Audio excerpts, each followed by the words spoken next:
looking at this issue here. If there's no traffic, there's no need for sidewalks. It's real simple. You pick a number. You work it out. You work with AMO. Work it out. But don't spend the money for the sake of spending money. In my deputation here and what I presented, you'll find the first paragraph indicates a comparison with the City of Windsor. The City of Windsor, for 7 years, has not had a single dollar increase in property tax. In that same time in this county, which you'll see from the chart, if you roll up the chart, Mr. Baird? Or, oh, I have a, okay. Not sure how that, there it is. Thank you. Taxes have increased 46%. If in fact the county spends what it is predicting to spend this year, that's $250 million. That's staggering for 65,000 people. There's something to digest the numbers here and the growth in spending. If you look at just 2 years, that's 9.8% increase in spending. Sorry, taxes. Spending's higher than that. And on top of that, that's not good enough. And by that I mean simply, not only is spending going up, our debt is going up. We're borrowing on top of all this money.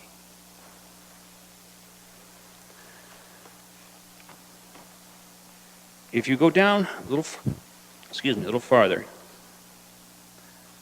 you'll see a chart that does a comparison, not to read through the whole thing, but does a comparison with other communities. And you'll see that Norfolk County, when you compare its operating budget and long-term debt, for the number of people here, is spending $8,300 per household. Now that component breaks down into property tax and then grants from the provincial government, from the federal government, and then user fees. $8,300. Some of it out of your front pocket, that's about $2,400 in property tax. The balance is sliding through your back pocket because businesses don't pay tax. Only you pay tax. What businesses do, I go into Concert Automotive and get my car taken care of. They charge me their property tax. Businesses are tax collectors. They're not taxpayers. They're an agent of you in the federal and provincial government. They suck money out of your back pocket at no charge to the government. Now you compare this community to the City of London, which I consider to be inefficiently run municipality, or the City of Brantford, which is a very inefficiently run municipality, and we're running neck and neck. We're blowing the money the same way they are. You compare to rural municipalities like Woodstock and Tilsonburg, our figure here is $8,300. Woodstock is $53,000. Tilsonburg spends $3,300 per resident. Now, when I included residents, by the way, number of houses, I include the cottages in that as well. So that even includes units that are vacant most of the year. There's much that can be done here. And one of the dimensions is sidewalks. It's just mind-boggling to put in infrastructure which has no merit. The mayor received today a document, and I'm pursuing this with the provincial government, liberal infrastructure boondoggles. And this is a list of 8 types of investment made by the province of no merit infrastructure. It's just a waste of money. Now, what does wasting money mean? What it means very simply is I'm a business and I look at an irresponsible municipal government, an irresponsible provincial government, an irresponsible and spending federal government. And I go, my taxes are going this way. My responsibility is going this way. Why am I here?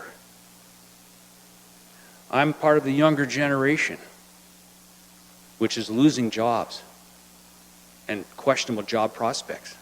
Why am I here?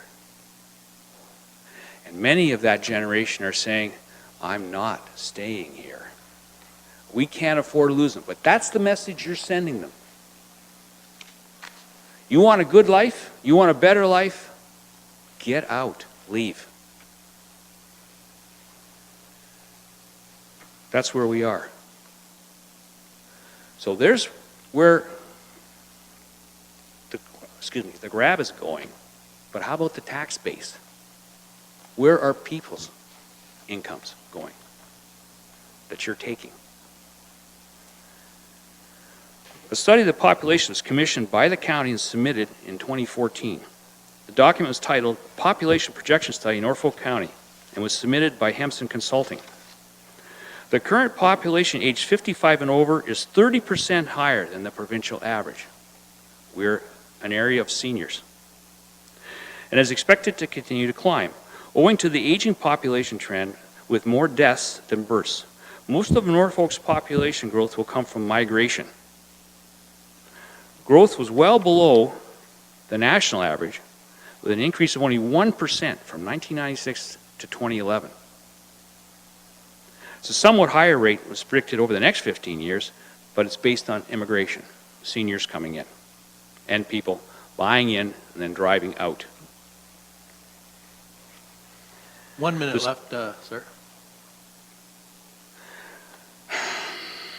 The study indicates that Norfolk will continue to see an exodus, a continued loss of young adults and their children, as they seek education and employment opportunities in other parts of the province. That's a quote from the study. The housing growth has been outpaced by the population growth from needs within the county as a result of declining average household size. This is a trend that's occurring. This trend has also impacted average household income, which is falling in this county, as the number of one adult households continue to climb past 25% of the households in this county are a one adult household. Also, houses are splitting for marriage failures. They're now occurring at a rate of 3% per year. Marriages are breaking up, which takes the income of two individuals per household becomes one individual per household. Dramatic drop in income. And our aging population is suffering from partner loss, or one partner dies. So revenue, your grab is going this way, incomes are going this way. Then there's, of course, the minimum wage that came in, Bill 148, which is a tremendous impact on employment and wages. With that increase in wages, what's happened is there's been a reduction of hours. If you look at the hours in retailers around here, they're dropping their hours. Everybody's losing money compared to what they were before. Or they're actually laying people off and you don't have a job. So what is happening in this province? We have about a 60% employment level of the labor force. Only 60% of the people from age 15 to 65 are working. In this county, it's only 55%. It's even less. Mr. Sadler, and dropping. your time's up if you'd like to. Well, I think you've got the point, I hope. We're in big trouble, and you're part of the problem. Now, your budget was a starting point, but it's not carved in stone, and you better do something about it because you're sending the wrong message. Questions? Are you ready to take some Any questions? questions? Questions to the deputation? Councillor Van Passen? Thank you, Mr. Chairman. A lot of those things were echoed from our budget discussions. Not a whole lot of information, new information that you've brought to this council. I'm sorry? Our reserves are a mess. Yep. They're going backwards. Our debt is going up. We're increasing the tax rate even though we've got new assessment growth. I think at the end of our budget discussions, we were pretty well committed that we're going to try a novel concept of trying to save money and cut costs rather than just spend more all the time. But I would like to point out, you've brought a lot of facts to the table, but the one chart you present, number 4 on page 2, with the average cost per household, Correct? Norfolk, London, Brantford, just remember those are single-tier municipalities.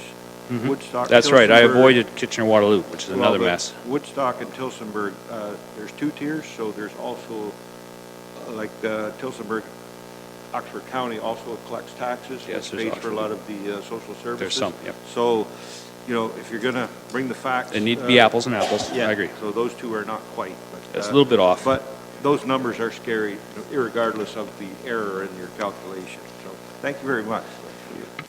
Further questions? Councillor Michelle. Thank you, Mr. Chair. Mr. Sadler, you've done a lot of research and a lot of good work here, and we really appreciate that. I do think I want to point out that you're using the city of Windsor as a model of a 1.7% increase. And this is a new council, and we just passed a budget with, for all intents and purposes, a 2.1% increase, In plus tax. a 1% for a reserve fund that we have. I think that we are aware of these problems, and that's why we have come to the budget that we did. And as Councillor Van Passen said, we are focused on saving money, and we are not. I did hope to address this prior to the budget meeting. but, Okay, and we are not in the business of trying to spend more money. And those budget deliberations, we worked really hard to get that budget to where it is. This is our first budget. As a I new noticed council. some of your correspondence is to a previous council. With all due respect to them, I think we are also in a position where we've had to make up for a few past sins in that regard. So I think that we are on the right track, but we also need reminders, and your presentation here is a good one. Part of what I didn't read was, in fact, a suggestion to Charlie Luke, and also it's just the mayor of an oversight committee is absolutely necessary, because the waste that I can see is just phenomenal. One suggestion is just snow removal. The amount of money that's wasted in snow removal is just staggering. There's piles of salt over my street from the weekend, and the snow was gone in a few hours. March 8th, exactly the same thing. And we continuously have trucks driving in and just driving around. They don't touch anything on the ground, just simply driving around, in and out. At least 3/4 of the snow budget was wasted this year.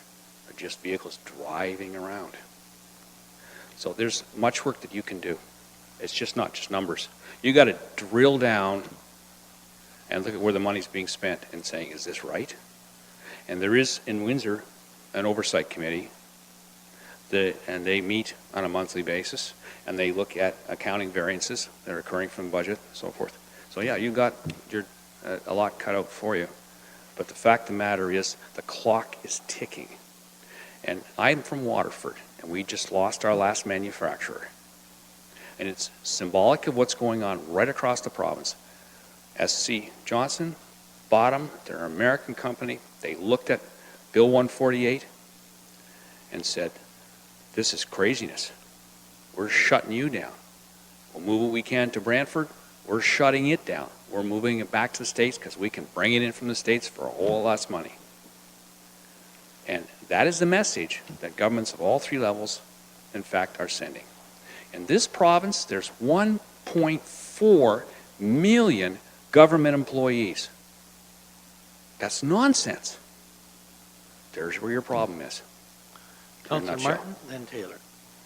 Okay.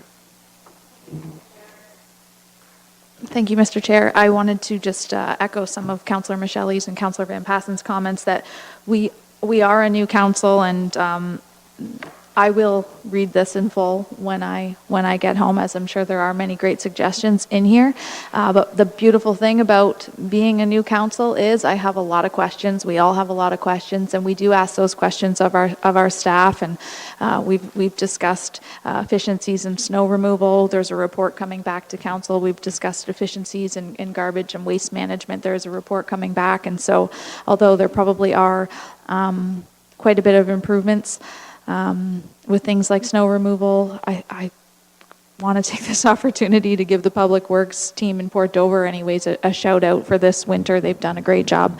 But that being said, there are many things that happen in the municipal level that a lot of the time local councillors are not even aware of because people don't reach out. They don't know how to reach out. They don't know when to reach out or where to reach out to. So I thank you for this, and I definitely will review it all. And with regards to your oversight committee, I think that there is a little bit of that starting to happen here through a committee through council members that we will be starting up very, very soon. And I look forward to reading it. If I can draw an analogy, most people are sheep, and you're the sheepdogs. Do your job. That's what I got to say. Because I have family that gave up on this province and they moved to the States. I don't want to lose any more of my family. Councillor Same Taylor. thing.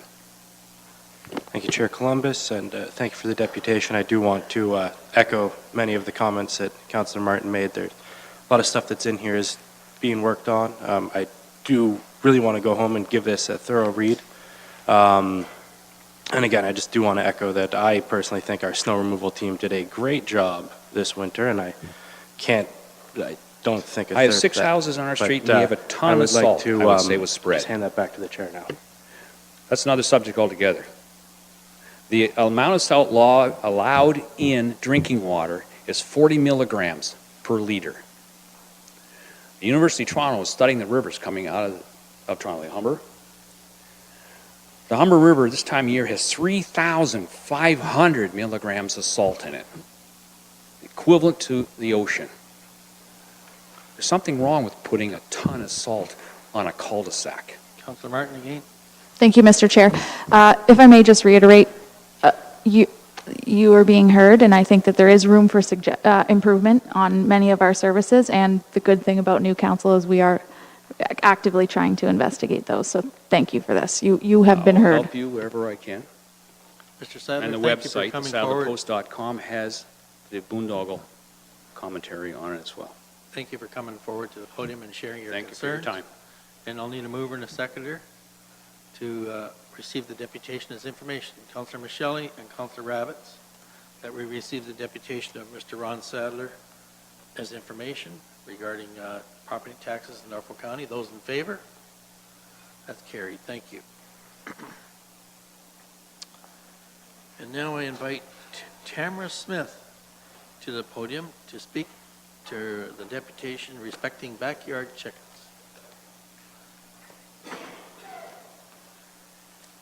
And again, Tamara, you have 10 minutes, okay, and I'll notify you at the 1 minute mark.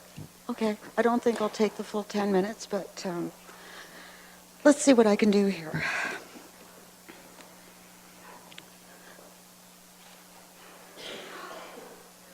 I want to thank you, esteemed members of the council, for letting me come in and speak with you today. Just need a moment here. There we go. Just want you to humor me for a moment. Close your eyes as if you're sleeping. This is the middle of the night.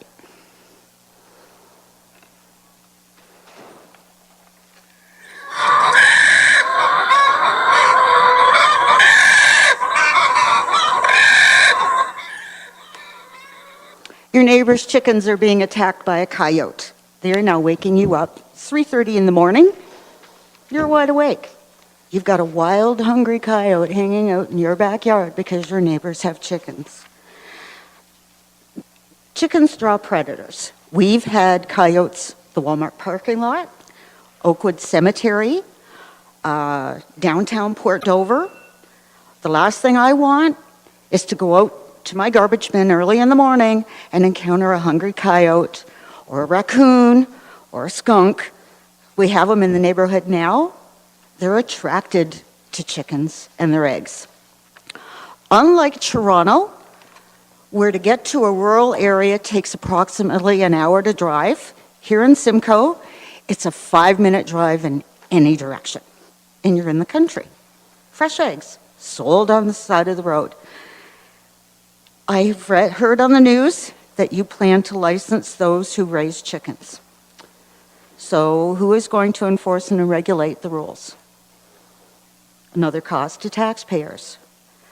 The inoculations for disease, who's going to make sure that all these chickens are taken care of? Again, another cost to taxpayers. The disposal of the manure.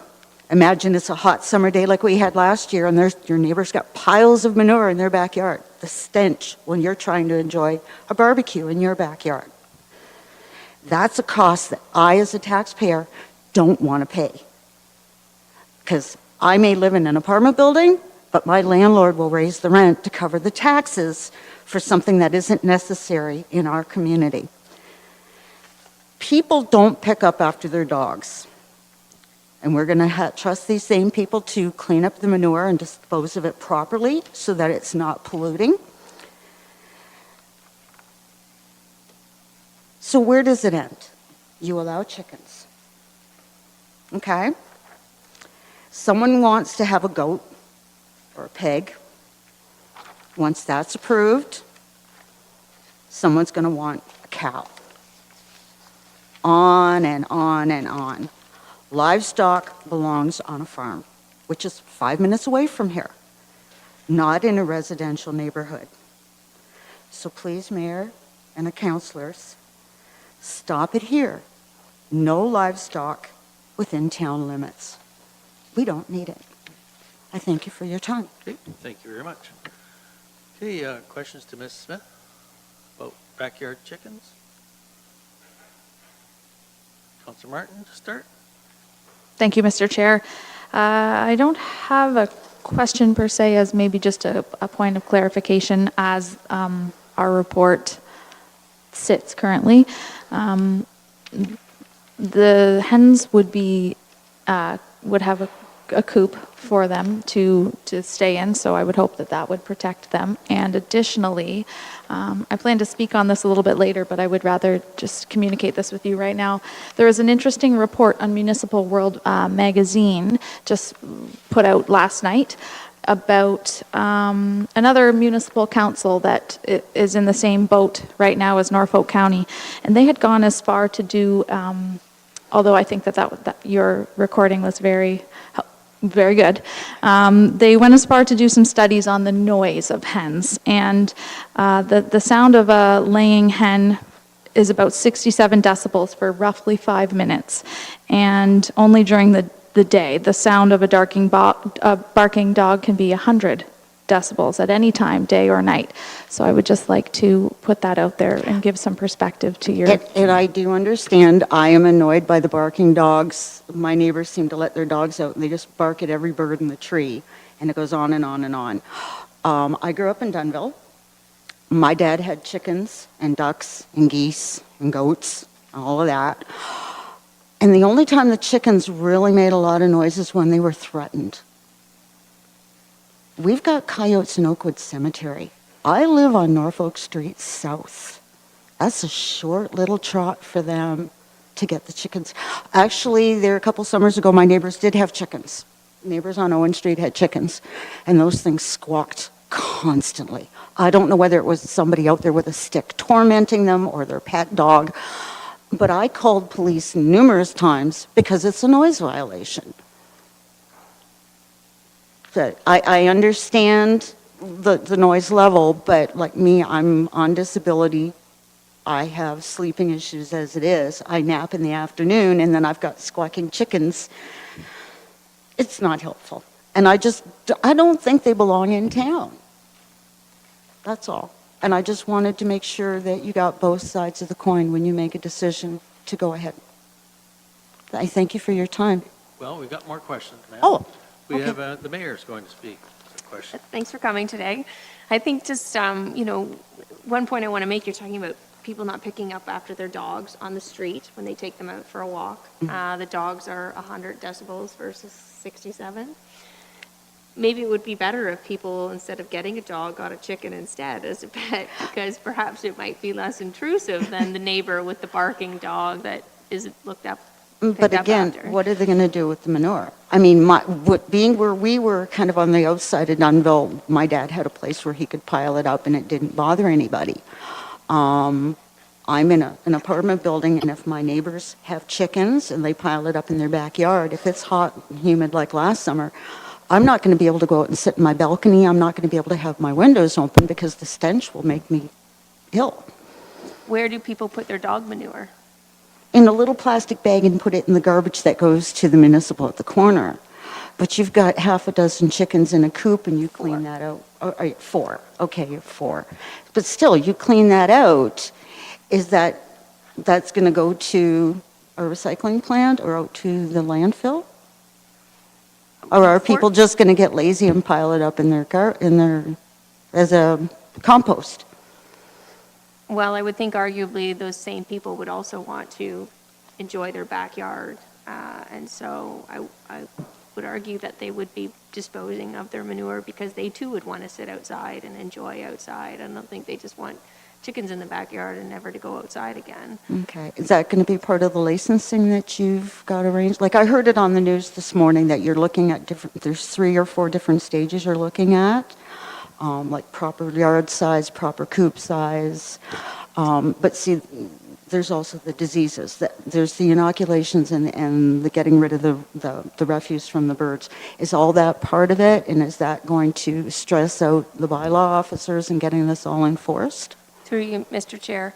So that's what we're here today, actually, with the staff report that's going to come forward later, is to look at what they're doing in other municipalities and to ensure that we have the proper rules in place, to ensure that, having a chicken on at your property doesn't mean that, you're going to be able to slaughter your chicken. Clearly, it's for laying eggs only, that there are no roosters, that you can't have baby chicks, that they have to be 4 months old because nobody wants to listen to a baby chick squawking, So, Okay. those are all things certainly that will come in. It's not just a free-for-all for, I just wanted to make sure that all the points were viewed.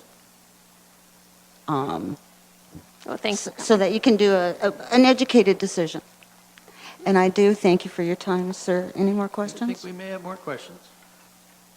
Councilor Van Passen. Yes, thank you, Mr. Chairman. I can appreciate every one of the concerns that you brought forward here today. Last December, I was unsuccessful in trying to convince the rest of my fellow councilors that maybe it wasn't the best of ideas, but that decision has been made. And as the mayor said, today we have a report, and we're going to try to address all of those concerns in the best sort of legal ways that we can using the different tools that we have available. And I think, like every one of the things you mentioned tonight, like I've talked to staff over the last week about what can we do about the manure and what do you do about the sound. And so we're going to try to get the best possible outcome. And, council is heading off in that new direction where there are people who, would totally disagree with your point of view of chickens, and not that I'm saying I'm not one of them, but there are people that can appreciate that new lifestyle, that thing. So we'll just try to make the rules work that everybody benefits, not just one. It's not a we and a they; it's an us thing. And I appreciate that. And I appreciate the time that you've given me tonight to express how I feel. I thank you very much. Okay, and thank you for coming to the podium to express your concerns. I need a mover and a seconder to receive the deputation as information. Madam Mayor Chop and Councilor Martin is the seconder. Those in favor? That is carried. Thank you. And now, I see we got Mr. Russell Colbrook, who is going to speak about chickens, backyard hens.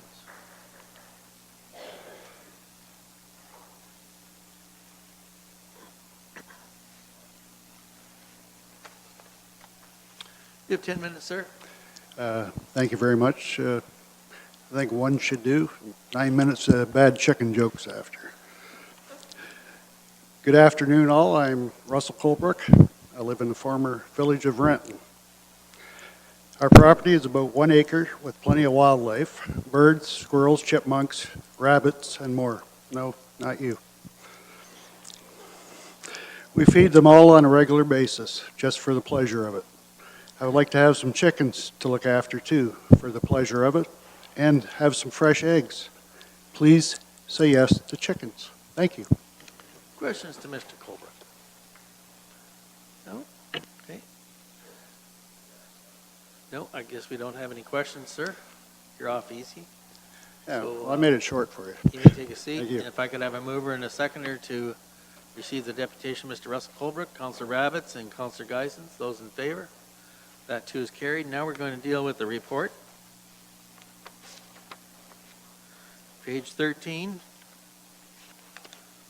And who's giving this report? Mr. Vaughn. Thank you, Mr. Chair. Before Matt begins his presentation, I did want to outline to Council that this is crack 2 at the chicken report. Please be patient with us. We are eager to help you move forward on your decision. I'd also like to remind you that there was a technical error in the report, and one was emailed to you yesterday evening. It does not change the intent of the report. It simply clarifies the requirements that must be made through the zoning bylaw and animal care control bylaw at the very minimum to move chickens forward. And you've gotten a hard copy on your desks of that same report, and you will see those track changes in red. And without any further ado, I will let Matt do the report. Thank you very much. So on January 8th, 2019, Norfolk County Council directed planning staff to bring back a report specifically addressing the direction outlined from Resolution 7 of the December 11th, 2018 Council Committee meeting. Planning staff have now clarified that this resolution, and through this report are presenting 3 draft bylaws for Council's consideration.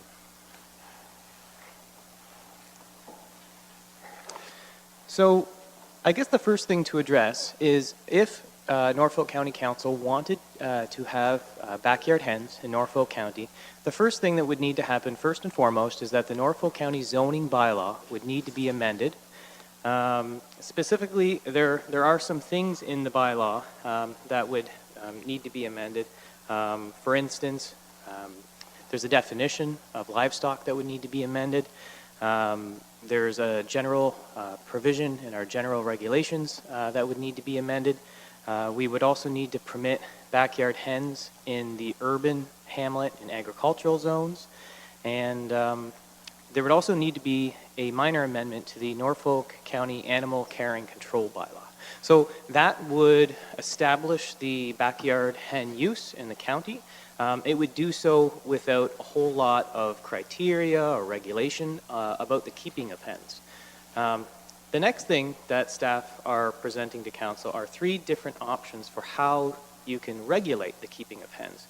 And these are outlined in the report as options A, B, and C. So option A is to further amend the zoning bylaw, and staff have provided some details about how that could be further amended in order to create some provisions about the keeping of chickens. Option B would be to further amend the animal care and control bylaw. And option C would be to create a standalone backyard hen bylaw. The other thing about those options is that the county council can pick any of the options. They can pick any combination of the options. They can pick more than one of the options. They are just examples of what a bylaw could be. If there's a certain provision that you like in those examples, you could keep it. If there's something that you don't like, you could strike it. We are very open and happy to work with council to find a solution that works best for this county. So in conclusion, we're looking for the report to be received as information. In order to have chickens in the county, we do need to do that amendment to the Norfolk County zoning bylaw and a minor amendment to the animal care and control bylaw. And then the third recommendation here, and this is the optional one, is for council to direct planning staff to proceed with any of the options that have been outlined in the report. Questions to Mr. Vaughn? Madam Mayor. Through you, Mr. Chair, to Mr. Vaughn. Thank you, Mr. Vaughn, for your presentation. Couple questions, 3 actually. First one is, I'm actually kind of indifferent to the whole thing. I just sort of want to ensure for continuity between the report in September of 2018 to the report that's come before us now. It says to proceed with allowing backyard chickens, a zoning bylaw amendment will be required. But back in in September of 2018, I spoke with Ms. Dusling this morning, trying to get some clarity around this, and I'd asked her to bring that specific provision of the zoning bylaw. It says that you may either do it through a zoning bylaw plus an animal care control, or many municipalities actually just do it strictly through the animal control bylaw process through the municipal act. So again, there's pros and cons to both. I'm kind of indifferent on the whole thing, but I'm just curious what the exact language is that we need to modify in the zoning. Through the chair to Mayor Chop, that's a very good question. So planning staff were obviously a little bit confused about the direction of council back in January. The wording that was presented at that time was used as a may, because the option of still having no chickens was presented in that report.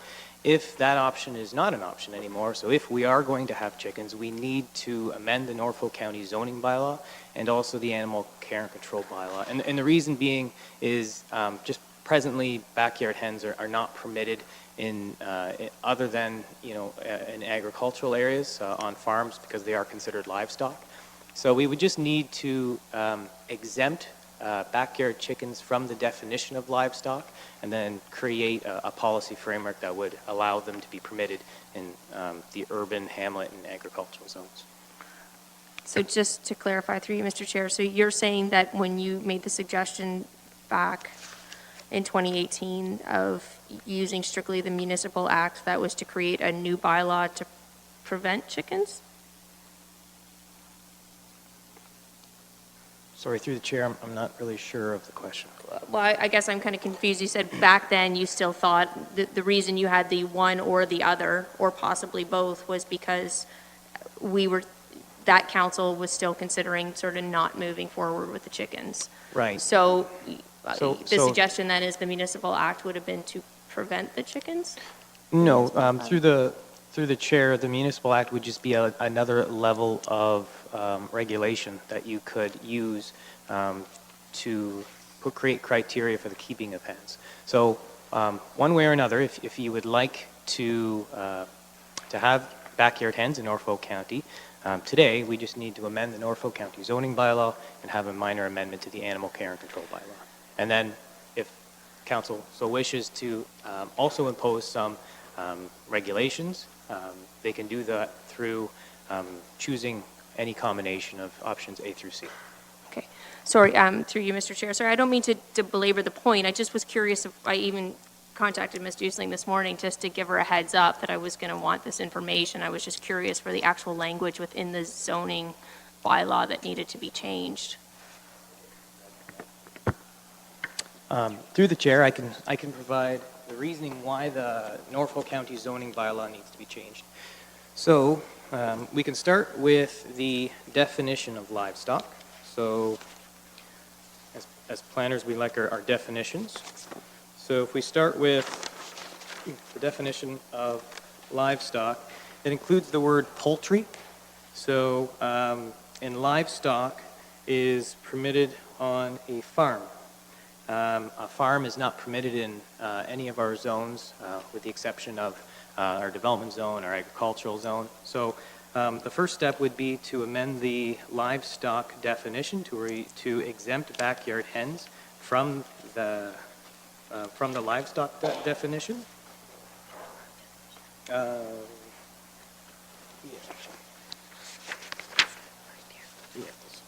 We would also need to look at amending, well, if we were to amend the definition of livestock, presumably we would no longer need to amend the definition of farm, because livestock would then be changed.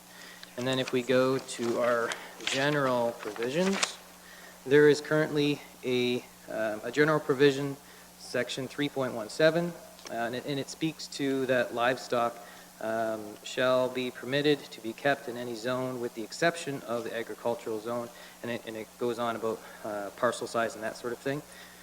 So again, if what we would do is we would exempt backyard hens from this provision. it may work out that we wouldn't need to because it's no longer considered livestock, but we would need to create a provision in there that identifies backyard hens as in its own general provision, and then we could either say within that provision that they would be permitted in certain zones, or we could, because we could define what a backyard hen was, we could then just have that as a defined and permitted use in certain zones. So there's a couple ways that we could do it, but one way or another, we just need to amend the bylaw. Okay, thank you. Can I carry on? Do you have anything further? I have a couple more questions. Yes. Okay, thanks very much for that. That was my big question there. I was just kind of curious what the provisions were within that zoning bylaw that needed to be changed. The next question I have is in regards to 3.18.3. That's in option 1, but it is articulated again further, and it says that the keeping of backyard hens shall be limited to lands that have a minimum lot area of 0.4 hectares. So I'm just wondering how many lots we have in the urban center that are 0.4 hectares in size. Through the chair, I'm not certain. So I just did a little kind of Googling beforehand. So 1 hectare is 2.47 acres, and an acre is 43,650 feet. Maybe I was dyslexic when I wrote it, sorry. So the 0.4 of a hectare is actually equal to 0.9884 acres, so nearly an acre in size.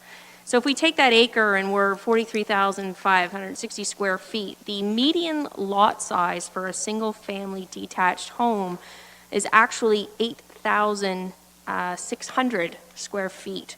So that means that on average, that's 5 homes to an acre property. So I don't think we have too many lots that are that size in the urban center. So I'm just wondering, was that where that came from? Was that another, I didn't see that in the regulations for the other municipalities. Was that? Through the chair, to Mayor Chop, that's a good question. So this is just an example of what council could pick. And in that particular instance, we were referencing, give me just a moment here. I think it was the city of Toronto. I don't think the city of Toronto would have any 1 acre lots in town. Maybe in Rosedale. Sorry, just give me one moment. If I could, Mr. Chairman, 1 acre lots is the norm in a hamlet where you're on private services, because the health unit likes you to have 40,000 square feet for a septic system. And I'm almost wondering if that's where that number came from. That's a hamlet-sized lot, not an urban lot, so. So that number came from Quinte West. That's what they used. Also a rural municipality. So I'm not certain if that's what they're using in their urban areas or how many urban areas they have. But just an example, if council wishes to make that a smaller requirement, it would just be a matter of striking that and amending it in that example bylaw. Thank you, Matt. That's definitely something that I would move to strike from there. In my view, otherwise it would kind of sort of make the bylaw a bit redundant. The other question that I have is just in regards to your views with, we always see coming forward through planning applications and so on, there's often a comment in how the planning application or proposed bylaw fits within Norfolk County's official plan. But there actually isn't any comments in this one and how it fits with the official plan. So I did a little bit of digging within our official plan, and I started Googling food and or using the search finder for food. And would you agree that it does fit within a few areas of our official plan in terms of maintaining healthy communities and access to healthy food for our residents? Through the chair, yeah, there are definitely provisions and policies in the official plan that it would conform to, but at the same time, there are probably some things about health and safety that it may not. But it is point taken. Thank you, Mr. Chairman. Further questions to staff? Okay. Need some direction then with respect to the report. Madam Mayor? I would like to move that staff be directed to prepare a bylaw that has a maximum of 4 hens that are minimum of 4 months old at adoption and no roosters, that ensures that feed is kept secured from rodents outside the hen enclosure, that no slaughtering is to take place, no sale of eggs, manure, or other products, that there's a 3-meter setback from side and rear property lines and abutting dwellings, that the minimum coop and run space for hens is up to 10 square meters and 3 meters tall, and that hen owners are required to, there's maximum 4 hens, minimum 4 months old at adoption, no roosters per property, to be specific, and that owners are required to register their hens with the Ontario Chicken Marketing Board small flock, per the small flock policy. What was the parcel size again? No minimum parcel size, that they would have to be able to meet the setbacks from the rear and side property lines. Okay, thank you. Anything else? No, sir. Okay, now questions with respect to the recommendation.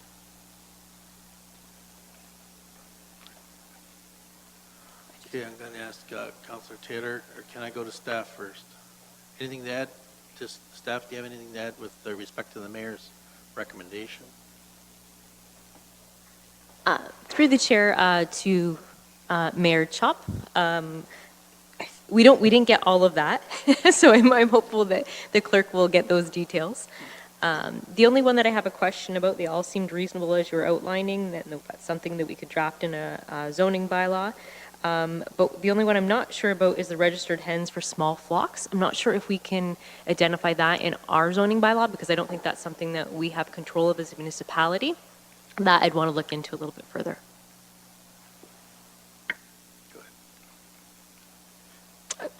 That's fine in terms of, so the idea would be to bring it back, and if there's a problem with it, then you can communicate to us then, and if we have to change it, then we can change it. But I'm pretty sure I just put a motion on the floor. Okay, if there's a recommendation on the floor. Do we have a seconder? Councillor Rabbit, seconder? Okay. We're going to talk about that now. So did you have a comment, Councillor Rabbit, first? I did. I was hoping for some clarification. I would just like that repeated now that you've been provided with a print copy for the debate. Just I'd like to hear it one more time. I'm looking at the 3 different options that we have, and my thought process is if there's anything missing that might require a friendly amendment during our deliberations here. So I think it'd be prudent for us just to have it read one more time before we start getting really into the discussion. I'm going to ask the clerk to read it slowly. Through the chair, I have a motion here moved by Mayor Chop, seconded by Councillor Rabbits, that staff be directed to prepare a bylaw with maximum 4 hens, minimum 4 months old at adoption, no roosters per property. Feed is to be kept secured from rodents outside hen enclosure. No slaughtering. No sale of eggs, manure, or other products. A 3-meter setback from side and rear property line and abutting dwellings. Minimum coop and run space for hens up to 10 square meters and 3 meters tall. And finally, registration with the Ontario Chicken Marketing Board small flock policy. Everybody understand that? Are there any questions now or clarification? Councillor Taylor, then Van Passen. Thank you, Chair Columbus. With the coop run space, would you just repeat that line? Was it up to, or was that a minimum of? Through the chair, a minimum coop and run space for hens up to 10 square meters and 3 meters tall. Okay. And a question here to Mayor Chop, actually.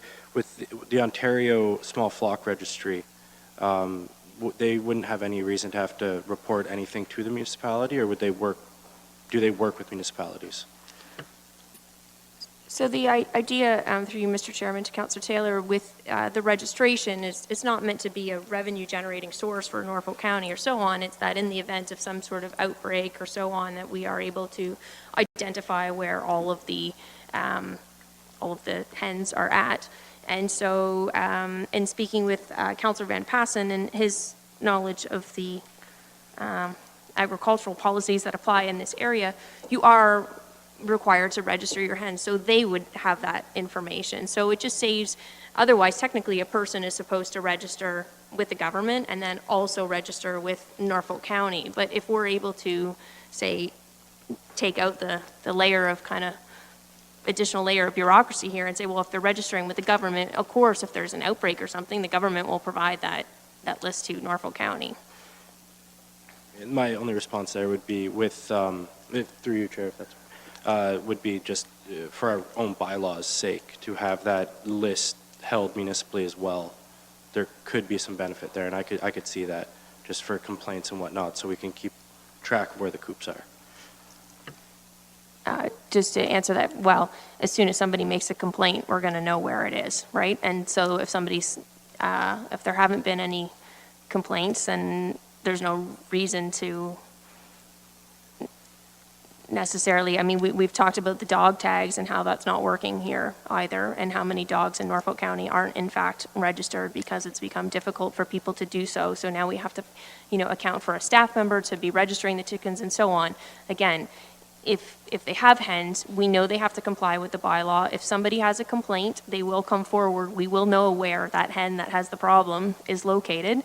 I'd rather see staff time be dedicated to going and doing that and letting the legislated authority that is meant to be tracking ownership of chickens look after that component for us. But I could also defer to Councillor Van Passen, who knows more on that subject than I do. Councillor Van Passen, you're next.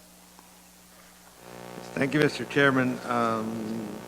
To that discussion, the production of chickens is regulated under the Farm Products Marketing Act, and the registration under their small flocks policy is already provincial law. And in one of the examples that staff presented, they had the line that anybody with these chickens has to follow all county bylaws and applicable law, including the Health Protection and Promotion Act, the Ontario Society for the Prevention of Cruelty to Animals Act, and I'm saying let's throw in make them aware that they have to register that. And as the Mayor said, it's just to track if there's an outbreak of disease.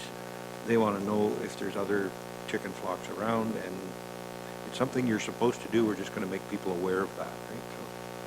But I did have one other little comment on the Mayor's motion. I think it mentions no slaughter of chickens.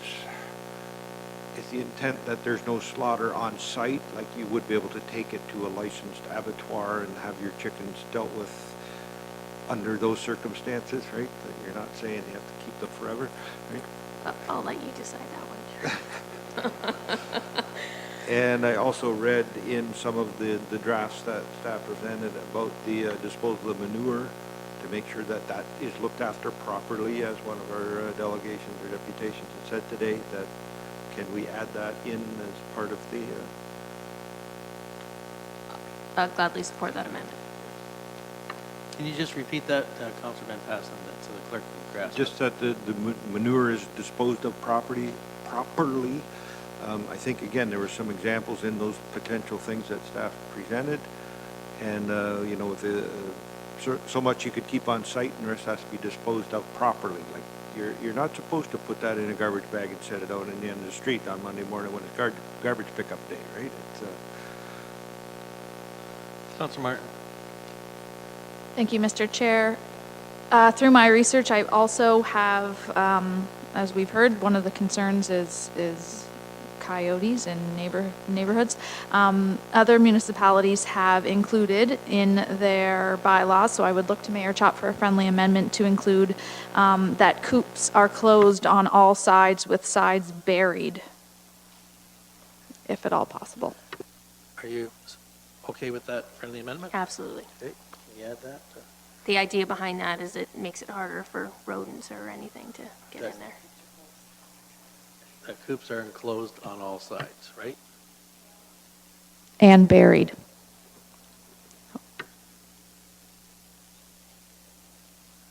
Did you say buried?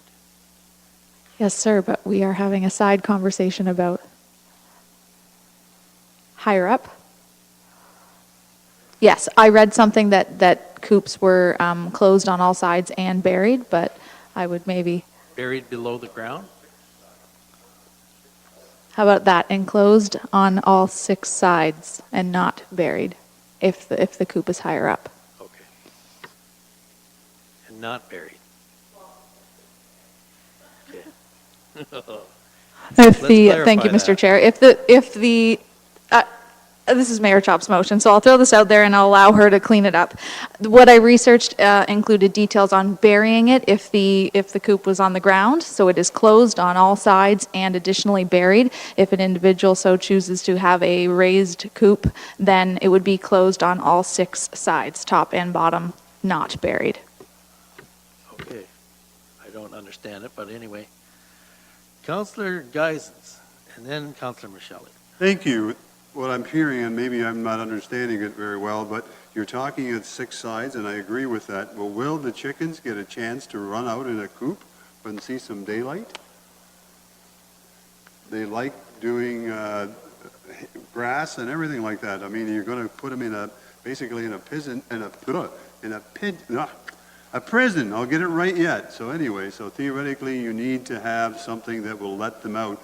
We kept chicken at home all the time, and they were all there all the time. You have to let them out, not just sit there, because, yeah, you can feed them all you want, but they like to get out.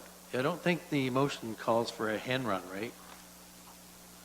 Did it? That's what it should be, as far as I'm concerned. There's a lot of talk in the information provided about hen runs, but I don't know if the motion calls for a hen run. I think that's what you're looking for, Councillor Geisens. I'm going to go to Councillor Michelle. Thank you, Mr. Chair. Mr. Chair, I think I'm understanding your misunderstanding of the buried issue. I believe they're speaking of fences around in the perimeter that would have to go below ground to prevent predators. I think you're right. Because Okay. chickens do scratch and dig holes, right? Yes. And so do predators. Right. I think that's what it means, right? Good thing we got you here, Councillor Michelle. I don't think Councillor Martin meant that it was going to be some kind of bunker where we would be able to protect chickens in case of nuclear holocaust. Right. Who's next? Councillor Van Passen. Thank you, Mr. Chairman. I'd just like to ask staff, have they got enough clear direction of what it is council wants? Because I'm thinking this is something that should be done up on a piece of paper that I can read again. If there are, like, circulated again, or at the next meeting, that to see if we've got it right, if we've got all the little nuances in there, because we want a zoning amendment, or an amendment to the zoning bylaw, and the proposed changes that will come from the animal bylaw that are going to be needed because of those changes, and we would have to look at a draft of those, and then we would have to deal with the zoning amendment at a public meeting, which gives the public another chance to look at it and see if they agree or disagree and make comment on it. But if staff has clear enough direction of the intent, maybe the exact wording is not quite exactly what it would be, but if they can get the intent, is that acceptable to them? Okay, we'll move to staff to interpret that. Through you, Councillor Chair. Quick answer, yes. As long as our deputy clerk has a clear condition or clear recommendation for us, we can draft a bylaw in that regard. I would perhaps suggest to council that because we've heard a lot about chickens lately, that perhaps we take that draft bylaw out to the public, and at that time we can have the public and council provide any information, and then we bring it back to the public meeting here. That will hopefully eliminate any additional comments and a gallery full in the council chambers. Councillor Van Passen again. Well, I think that might be the extreme. From what I understand, this discussion's been going on for almost a year already with the previous council as well, and we've had public input, but, you know, a draft to council of the zoning changes to the zoning bylaw, those changes will be presented at a public meeting. So the public still has one more chance to give input at that public meeting. I don't think we need to go on a roadshow of public meetings over the potential changes, come back, look at that, approve it, then have another public meeting. I think that's a bit overkill. Okay, anybody else yet? Councillor Taylor. Thank you, Chair Columbus, and through you, Councillor Van Passen said that with the droppings, you can't just put them in a bag and put them at the road. I'm just curious, how do you dispose of them properly? You'll have to look up the Nutrient Management Act from the province of Ontario, but there are, I'm sure you will find places that will take them that can be composted with other materials, but again, it's, you can't just throw them out. I think, again, some of the proposed wordings that staff has already presented, you know, there's a limited amount you want to keep. You shouldn't be composting an 8-foot pile of chicken manure in your backyard, and maybe the neighbors won't like that, but, you know, maybe you have to find a friend out in the countryside who has a big compost pile, and you can add it to those and get the benefit of composted chicken manure, which, by the way, happens to be one of the best.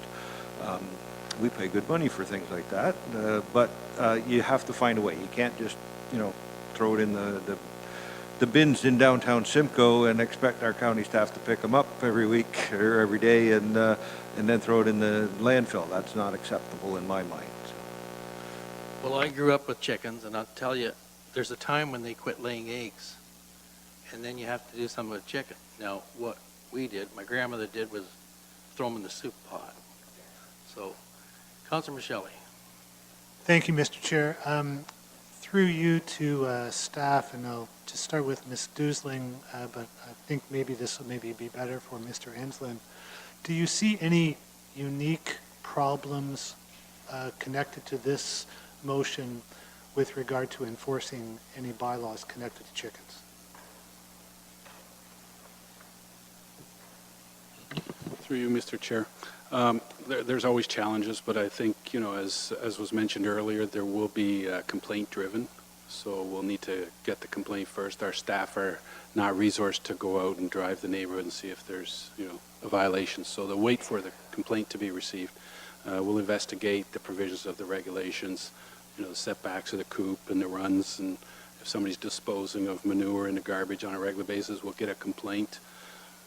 Yes, staff have gone through garbage bags and checked for receipts and names and probably see if there's chicken manure in the bag if that has to be done. But it will be challenging. But again, we don't know what the complaints are going to be. So we'll have to test it and see. Thank you. Anything further? Madam Mayor?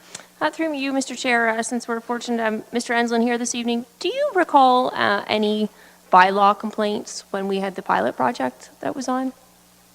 Through Mr. Chair to Mayor Chop, there were no formal complaints on any of the rear yard chickens. There was some inquiries that staff had answered some questions, but no formal complaints. No complaints. Okay, thank you. Councillor Rabbits just pointed out one other provision that was on page 5 of 11 that is a great one. 3.1.3, the owner of the backyard hens must reside on the premises where the backyard hens are kept, but even more importantly, that tenants must obtain written consent from the owner to keep backyard hens on the owner's property. I think that's fair if you had a tenant. So for myself with the motion, obviously staff will, in terms of drafting the bylaw, you know, if there's definitions or pieces that they feel they need to add, if those could be pointed out as what they're adding that's in addition to those requirements, then we can consider those. But ultimately, I think the point is that the fundamentals are there, that we're looking not for a 0.4 hectare, which would effectively prohibit the chickens in the urban centers. We're looking for, you know, a standard setback like the other municipalities have, and so on. So.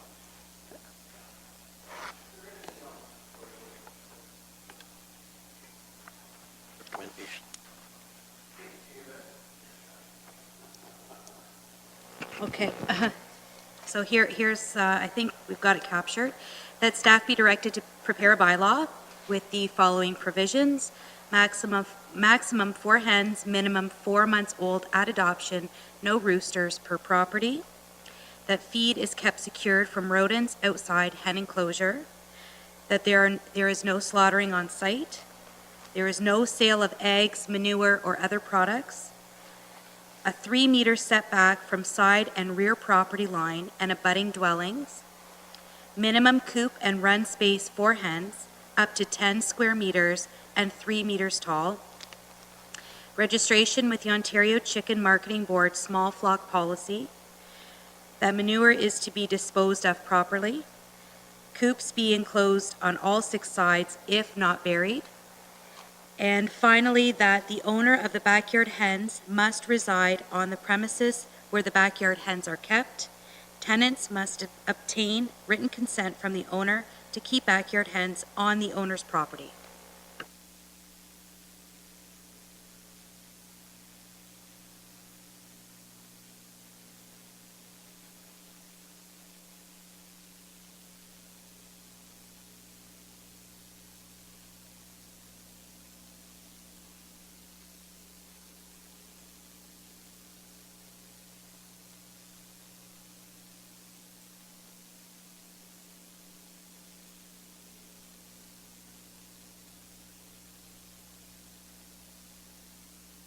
If we read our procedure bylaw, there is to be no clapping in the council chambers. It is improper decorum.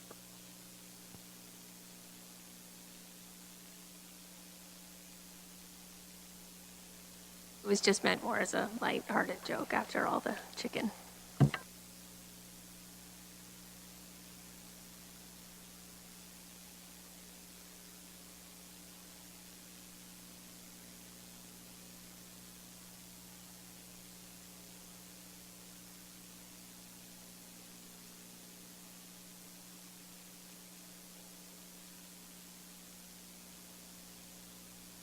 I got it.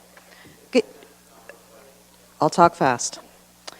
So I'm here to discuss animal welfare in Ontario. My name is Brenda Thompson, and I'm the founder and president of Whispering Hearts Horse Rescue in Hagersville, Ontario, as well as the founder and coordinator of Animal Welfare Watch in Ontario, which has started since these recent issues with OSPCA in our province. So currently, the status, as I'm sure you've all seen a lot of media releases that have been happening from the province, from OSPCA, from the various media outlets. So I'm going to give you the accurate information of where we sit today with animal welfare protection in Ontario. So as I stand here tonight, there is no OSPCA coverage for agricultural, farm animals, or horses. That was as of April 1st. OSPCA gave the province 3 weeks' notice that they weren't going to no longer provide this service. As of June 28th, there will be no OSPCA cruelty investigations in Ontario whatsoever for any animal. As you can see, this is a big issue for me, being the largest critical care facility for horses in Ontario, as well as Animal Welfare Watch. We are in trouble, and animal welfare in Ontario is in a severe crisis. I have been in communications with Toby Barrett, our MPP. He has been extremely supportive in my initiatives to bring the issues forward to the province. I have met with the Minister of Community, Safety, and Correctional Services. I never get that right. MCSCS. I've met with the minister's bureaucrats as well as ministry staff in January 22nd to raise the concerns that we are in trouble in Ontario. I have also spoken with our MPP and Minister of OMAFRA, Ernie Hardman. I made a call to his office to make set up a meeting, and Friday he actually picked up the phone when he heard who was on the other end of the phone, because he knows that I have a real concern with this. I mean, with 60, 70 horses on the farm now, we are in trouble. I've also spoke to the office of the Chief Vet of Ontario's office, as probably every other day I'm on the phone with them. Again, I've worked with OMAFRA on numerous occasions back in 2012 when we were faced with OSPCA pulling out of the horses in Grey Bruce County back in 2012, OMAFRA sent 42 critical care horses to me that winter. So again, as you can say, I'm going to be very passionate about this because it is a real concern. So I will go through my notes here. So we've brought a petition forward to the province. We received probably 800 pages that Toby Barrett has read into legislator over and over again, asking for our ministry to take the situation serious. We knew something was going to happen, but we weren't sure that SPCA would do this so quickly. I've also spoken to the CAO of Haldimand County. I worked for that municipality for many years, so Don Boyle and I have been on the phone as well. My first question was, I live in Haldimand, what are you doing? So what they're doing is, through their animal care bylaw, they're going to start there, and then they're going to, it'll be the police looking after cruelties. Norfolk County is different. You are in worse shape because you don't have a functioning OSPCA or SPCA affiliate in your area. You have animal control, which Hillside Kennels, I believe, does. You have an organization that's called the Simcoe and District Humane Society, and the only reason they use the name Humane Society is because it was grandfathered in. They are not a humane society, and they have no investigative powers or authorities in your area. Their animals are kept in I believe they're transport trailers and storage containers, and it's pretty much cats. So that's a concern to me in your county as well. I'm just your neighbor, so that's why I'm very, very worried. I respond to a lot of calls in Norfolk County. So that's what you've got. We will talk about the Waterford case quickly. I know you are all aware of what happened in Waterford. It hit the media pretty hard. Just stop and think for 1 minute the amount of resources that your municipality used blocking off roads. We had police negotiators there. I actually made friends with them.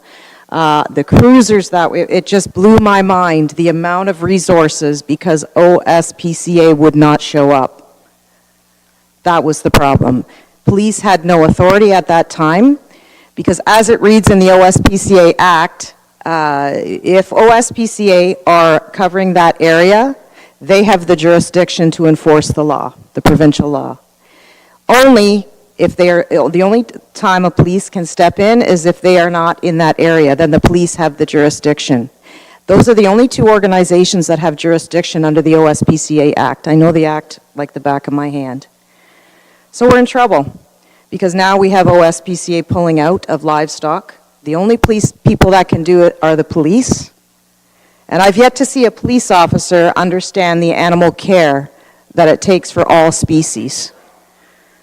So you're going to have your police officers now responding to animal cruelty calls. I just want to make sure I'm not missing anything here.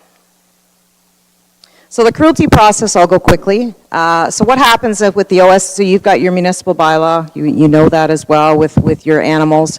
Then you have your OSPCA Act, which is the provincial act, which is 99% of the time that's what people are charged on, because it's neglect. That's when you get into your cases where fail to provide water, food, those are basically most of the charges that you're going to see.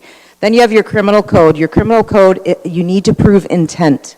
And that is very hard to prove in an animal cruelty investigation unless they're physically beating or doing. So generally, it's the OSPCA Act that is enforced.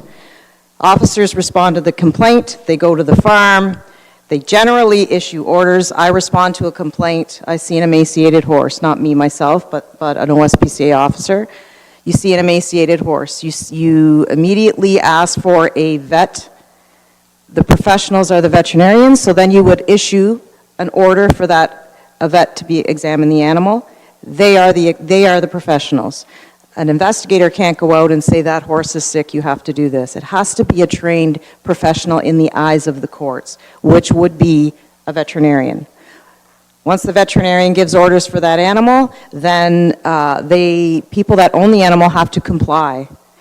There has to be follow-up. Once the follow-up takes place, if they do not comply with these orders, which happens often, I've removed many horses through OSPCA with, they've called on my services for help. Then the animals can be seized. Another opportunity to seize an animal is if a veterinarian shows up and sees the animal's in immediate distress and needs immediate destruction, they can order that and the animal gets put down.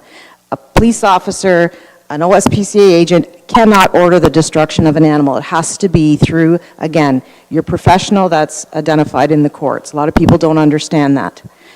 Or the vet can go in there and order the animal removed if the distress is not going to be relieved, which happens often. So my questions are, we now have your police having to respond to these calls as of now. We are in trouble. The police have called me from Norfolk since the Waterford incident. I asked them to put my phone number regarding horses into their call center because I am here to help, always. So I will take those calls, I will respond, but I have no authority. I can only respond and assist. MCSCS just did a media release at the end of the week saying our police officers in Ontario are stressed, there's suicides, and they're providing more support, mental health support. So now in Ontario, we are going to charge them with doing animal cruelty complaints. You know, that is absolutely unacceptable to me in the province. So right now, if you call OSPCA and you say you have a horse complaint or a dog or sorry, a horse or rural property, chickens, so that when I was listening to the conversations about chickens, that's a farm animal defined within the Act. If you call, they're going to say to you, because I've done it, I did it Monday on the 1st, did my homework, call OMAFRA. So then when you call OMAFRA, they're going to say, call your local police. 1 minute left, Brenda. Okay. So when you talk to the local police, I've had some people that are on the Animal Welfare Watch talk to the local police, and they say, no, we're not doing animal cruelty, it's OMAFRA. So this is where we're sitting right now. So I just wanted you to be updated because there was so much media flying around. So I'm here to offer help. I'll go quick on my points. I'm here if you want to direct your staff to provide a report or provide some options as to what's going to happen. I'm here to help. I'll meet with your staff. I'll help them in any way I can with my background from many, many years. I'm also would offer a consultation for your police to be a public support for your police department if they need help, if they get a call. There's a horse down, again, which I already get anyways.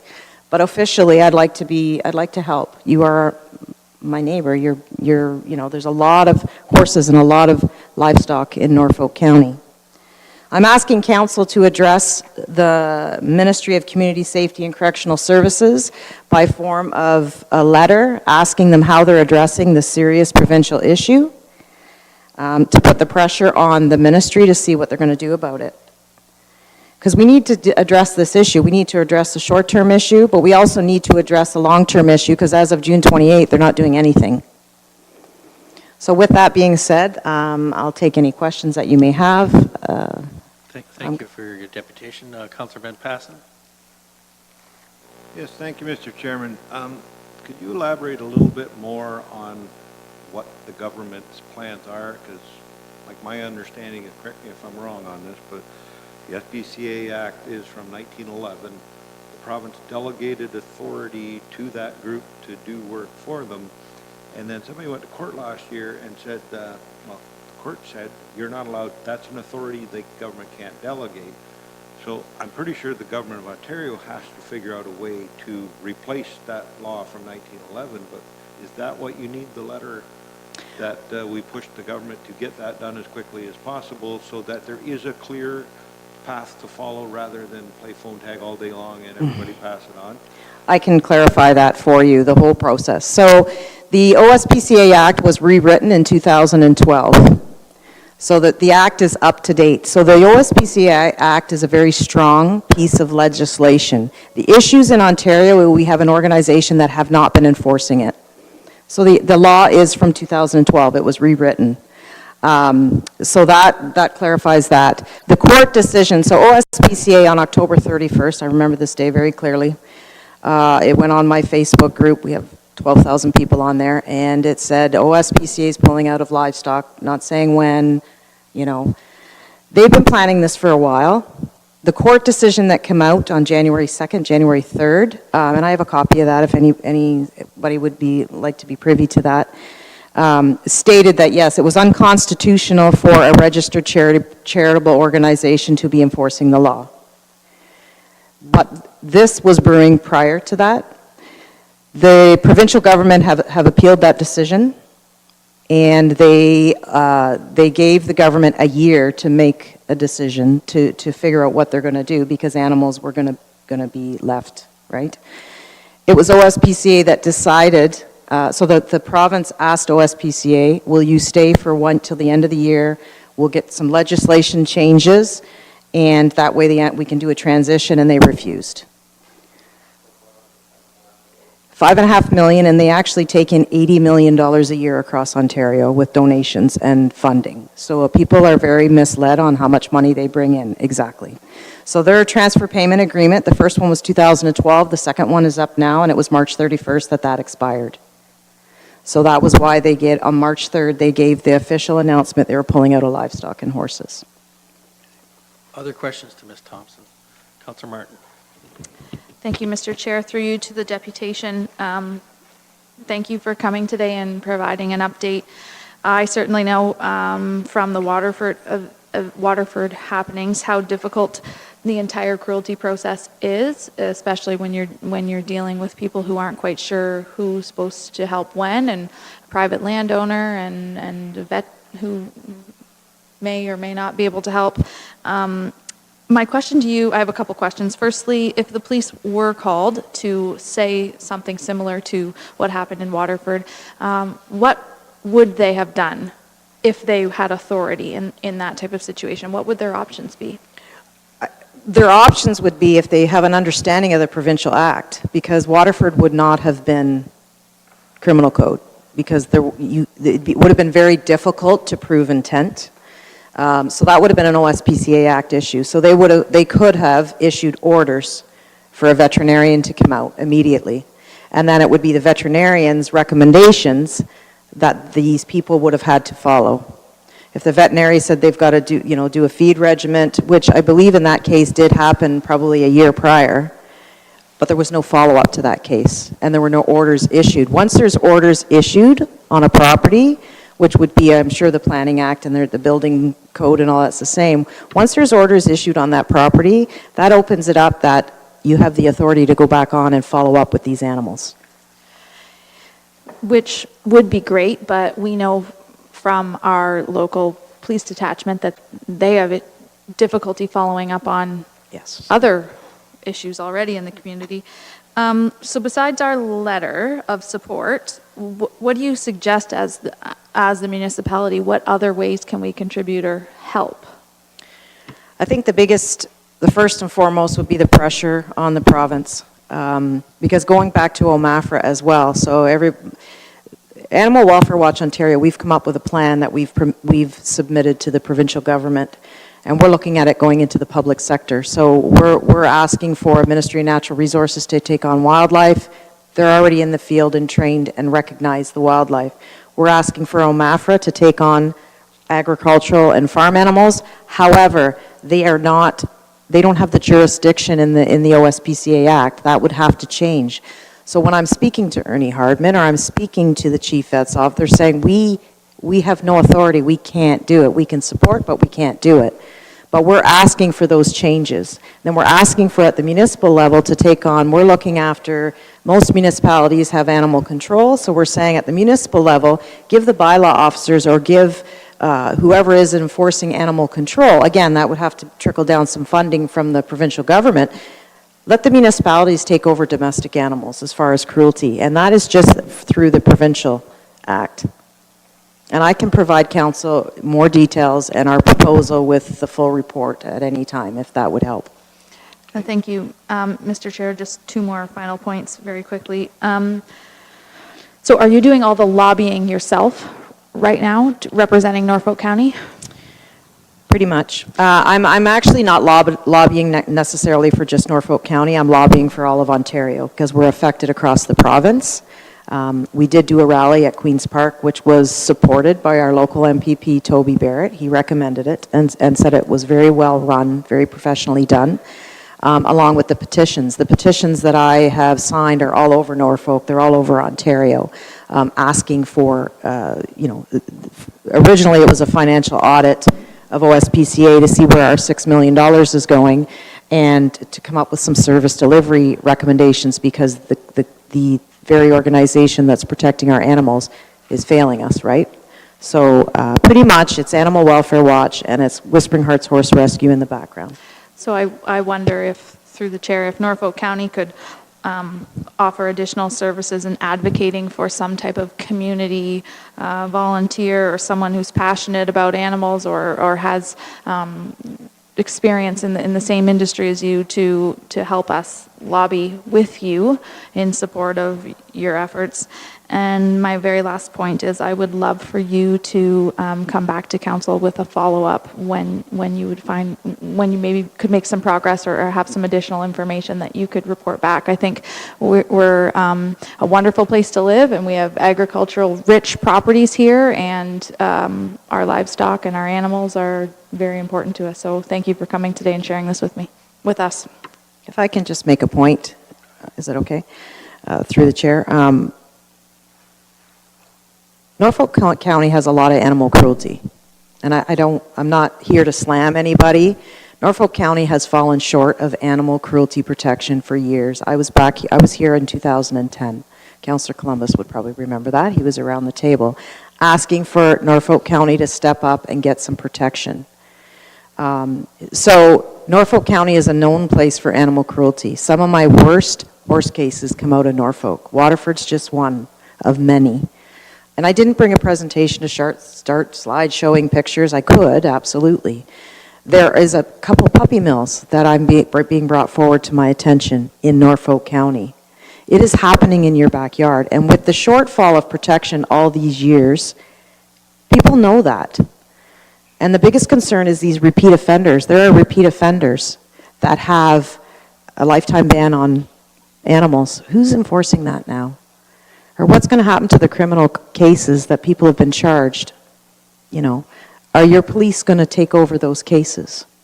So this is affecting you locally, municipally, although it's the province failing. I get that. But municipally, you're going to have animals, as we sit here right now, not being taken care of. This is the analogy I use for the province when I sat around that table. I said it's the same as if we had one police department across Ontario. That'd make it so much easier if we did. And the police department publicly announced with no warning, nothing in place, we're going to stop investigating domestic abuse in 3 weeks. Because it costs too much money. Nobody else can do it, but we're just going to stop doing it. We'll do the rest of the stuff, the traffic. Can you imagine what would happen in our community with people behind closed doors? This is no different than animals. Whether it's farming, I support all those industries. I'm not here to, stop farming or I eat meat, I grow chicken, I do all that. I'm here to say, in Ontario, if one of your residents sees a starving horse, they have nobody to call other than your police department. And are your police trained to respond to these calls? And it's not Norfolk's fault this has happened, absolutely not. But this is what we're faced with until MCSCS decides to step up to the plate. Councillor Van Passen. Yes, thank you, Mr. Chairman. I understand all that and the passion behind it, but I want to make sure that this is not an opportunity for the province to download the expense of something that historically has been the provincial purview. Now's their chance to download all of that onto the municipal level, and I want to make sure that they fix their own problem. And if we can send letters and prod the government to do it, and that the large animals should be in the purview of OMAFRA. So give them the training and the authority to enforce that act. We still have no answer on whose responsibility the Queen's livestock is, like the the raccoons and the skunks and all that, that is the provincial government's problem, but they want to download those problems onto the municipalities. If they let the police enforce it, who pays the OPP in Norfolk County? Then more of a download onto to the municipality. Let's push the government to do their job and take responsibility for their actions and not offer an interim solution, because that interim solution will become the full-time pay-in part. Can I comment? Yes, please. Is it okay? Just to clarify, the province hasn't paid for animal cruelty investigations in Ontario, okay? That has been funded through OSPCA. They are not a government-funded organization.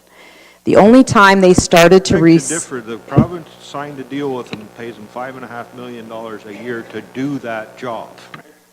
Absolutely, but that organization are refusing to do the job. They do not want to enter into another agreement with the province, right? So they're refusing to do it, which is really bad. And the way it happened was absolutely, I won't say my thoughts on camera, but it was wrong and ethically wrong. But it is where we are today. So I'm here to say the provincial government, yes, they need to step up and decide what MCSCS is going to do. The $5.5 million, I was involved with that first transfer payment agreement when they first started getting funding in 2012, and that was to enhance the service. That was, part of that money was for Norfolk County, because I went to bat for Norfolk back then. I don't know if you remember.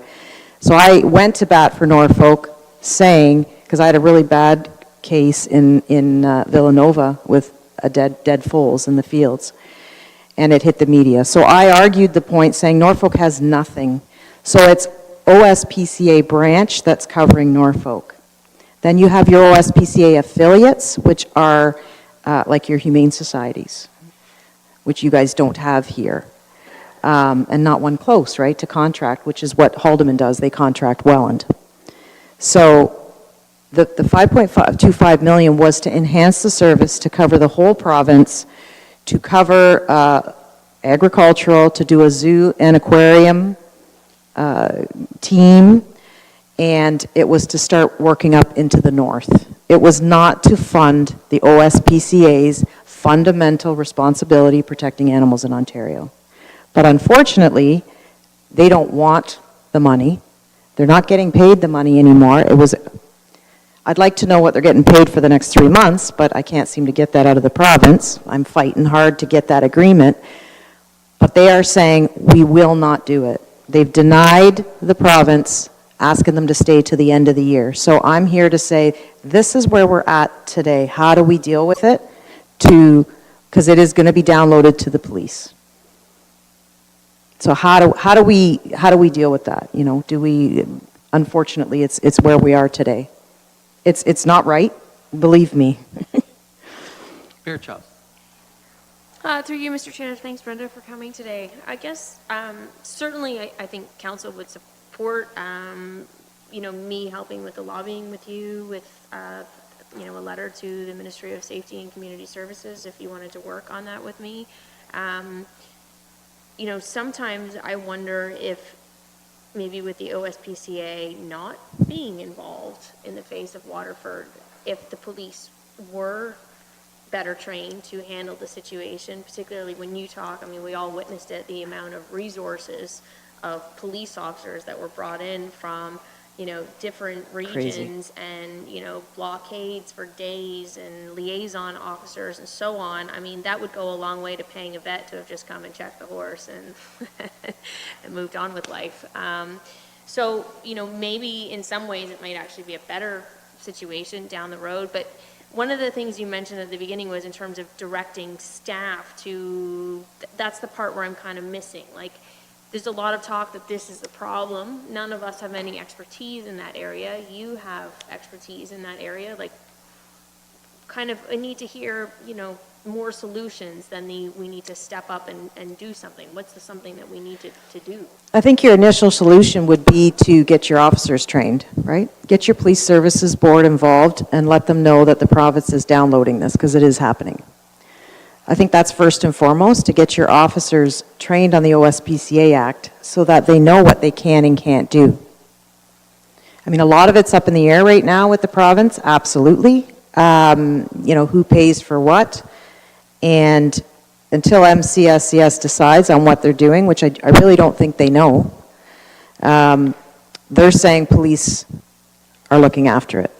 So call your local police department. So I think the first step would be to get your police involved, get your and get them trained and get them involved, and then start coming up with some solutions locally on how you're gonna deal with it. Just go ahead.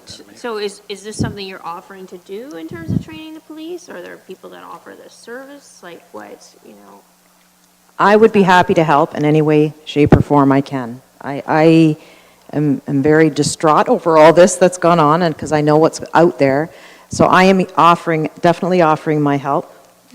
One of the suggestions I'm thinking maybe would be to come and do another deputation to the Police Services Board, and in that deputation maybe kind of focus more on what that training component to the officers would look like. Absolutely. Absolutely. I'd be happy to do that. So maybe we can coordinate that and get you set up to come and do that. Any other questions? Councilor Rabbits. Thank you, Mr. Chair, and through the chair to our deputation. Brenda, thank you for coming tonight and sharing your passion with us, and speaking for those animals that obviously can't speak for themselves. I apologize in advance for my ignorance on the subject matter. I want to know, in your opinion, or your professional opinion, what the difference is between a humane society, an SPCA, an OSPCA affiliate. We've thrown around a lot of acronyms this evening. And it's very complicated. In your view, what one of those options or those types of organizations would have the greatest ability to prevent animal cruelty and respond to incidents of animal cruelty in Norfolk County, in your opinion? Okay, so that's a very good question, because it is very complicated to a lot of people. So your local humane society they deal with, they take in the strays, they do the fundraising, they adopt the cats and dogs out, sometimes other animals as well. So a humane society is your local animal shelter. An OSPCA is mandated by the OSPCA in Newmarket, and they are governed through the OSPCA Act. So the OSPCA are the law enforcement. So there's different hats. So you have your animal control hat, which is your municipal. Then you have your humane society, which are a self-governing charity that does their fundraising, and they take in the strays and help abandoned animals. And then you have your OSPCA, which I would call your animal police in layman's terms. So the OSPCA has pulled out of enforcement, which means all across Ontario they have to follow that. Then also you've got your branches and your affiliates, which you've heard me say. So a branch is a direct report to OSPCA. So a branch is officers that are employed and paid for by the OSPCA in Newmarket head office. In the last few years, they've closed a lot of those branches, which is how we knew things were changing. And then you have your affiliates, and I'll give you some examples. So Brant County is an affiliate. Welland Humane Society is an affiliate. They are a self-governed, they have their own board organization. But they would be affiliated with OSPCA, which means they're allowed to employ officers who can enforce the law. So Haldimand County contracts Welland Humane Society. It's pretty much all they have, because there's no other humane society locally. And then Brant County have their own. Okay. Anybody else? I've got a question. It was with respect to, I had it written down here. I lost my thoughts on that, sorry. That's okay. I guess I need a mover and a seconder to receive the deputation of Brenda Thompson. Councillor Martin, seconded by Councillor Rabbits. Those in favor? Thank you very much. Thank you. So thank you for lobbying for the well-being of our animals. Thank you. Appreciate it. I did have a question for Mr. Fritz Enslin. It would come under his department. Do you want to comment on where we are with all these issues, being that the April 1st things have kind of stopped, and on the 28th of June, I believe it is, or somewhere in there, things are going to change again to the worse? Through you, Mr. Chair, great question. I think it's all new to everybody here, and see where the government's going to go with the OSPCA once we're no longer. And whether or not it's going to be downloaded to the municipalities, we don't know how that's all going to shake out. So, you know, my certain comment would be is that this is a high-level expertise. The OSPCA officers are expert trained officers, similar to the police. And I think at that level, that's probably where it should be. There's criminal activity that takes place. So from a bylaw perspective, I mean, certainly our resources are not trained to deal with animal cruelty in that kind of capacity. So it will be challenging moving forward to see where the province goes and where this council wants to direct the responsibilities. Thank you, Fritz. I put this out there, should this council be crafting a motion with respect to some of the issues and put it forward to the provincial government, to MNRF and OMAFRA about this concern, and move it through the system to AMO and Roma and all the other affiliates. Saw a couple hands up. Councillor Rabbits. Thank you, Chair Columbus. And in response to that, I do believe we had a meeting prior where we were discussing some of these concerns, and we had a direction given to SLT team to discuss, you know, potential solutions. Didn't go through the formal notice of motion process. I was hoping to get some homework done before proceeding to that stage. Marlene may be able to comment on those discussions that were had by SLT just to provide us with an update. But prior to, and I want to provide that opportunity, prior to that, I think it would be in order for us to comprise a letter summarizing our concerns, the gray area that exists. I would like for our mayor to be empowered to sign off on that. I think it would be prudent for us to have local veterinary services to be CC'd on that correspondence, including our Member of Parliament and our MPP as well. But before we maybe get to discussing what that looks like or how to proceed forward with that intent, I would like provide an opportunity for our staff to comment on the discussions that have been had to date. Marlene? So through the chair to Councillor Rabbits, we did have a discussion at SLT post the council discussion, and we will bring a motion forward, and we're working with Councillor Rabbits and through clerks just to bring a report forward and what might be included in that report. I will admit that conversation at SLT wasn't specific to animal cruelty, so if we want to expand that motion and what you want to see in that report, I would recommend or put forward to council that you clarify what it is you would prefer, and then Councillor Rabbits and I can continue to have that dialogue and bring that forward to get further direction from council. And when will we see that report? So as I understood it, we weren't bringing a report forward as of yet. We were going to bring a motion forward for further discussion from council, so we had clarity on what was being asked, and we would then present a timeline at that time. Perfect. Councillor Rabbits again. Well, we've heard this evening, and I didn't understand it before, that there is a deadline approaching. It's June 28th. I was hoping, and I was quoted as saying, it would be wonderful for us to have this conversation before our summer break. I believe the timelines have been increased and drawn forward. There's some urgency to this.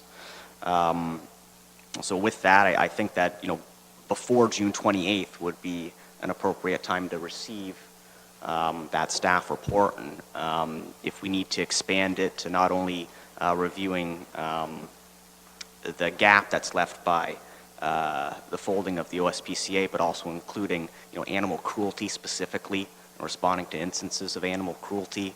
I'm prepared to move that motion tonight if I have a seconder in that regard. Okay, Councillor Van Passen.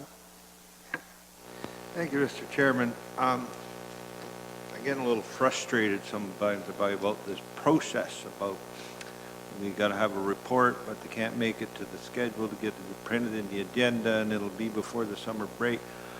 We have an issue as of yesterday. There is nobody in this province looking after what potentially could be a big problem, and if you're that one individual horse, it is a heck of a big problem. I would suggest that council direct the mayor to write a letter to Ernie Hardeman, the Minister of Agriculture. He's from Oxford County. He is very good, down-to-earth person, and ask him what the province is doing about this problem. We need it fixed now, not 6 months from now, not next year.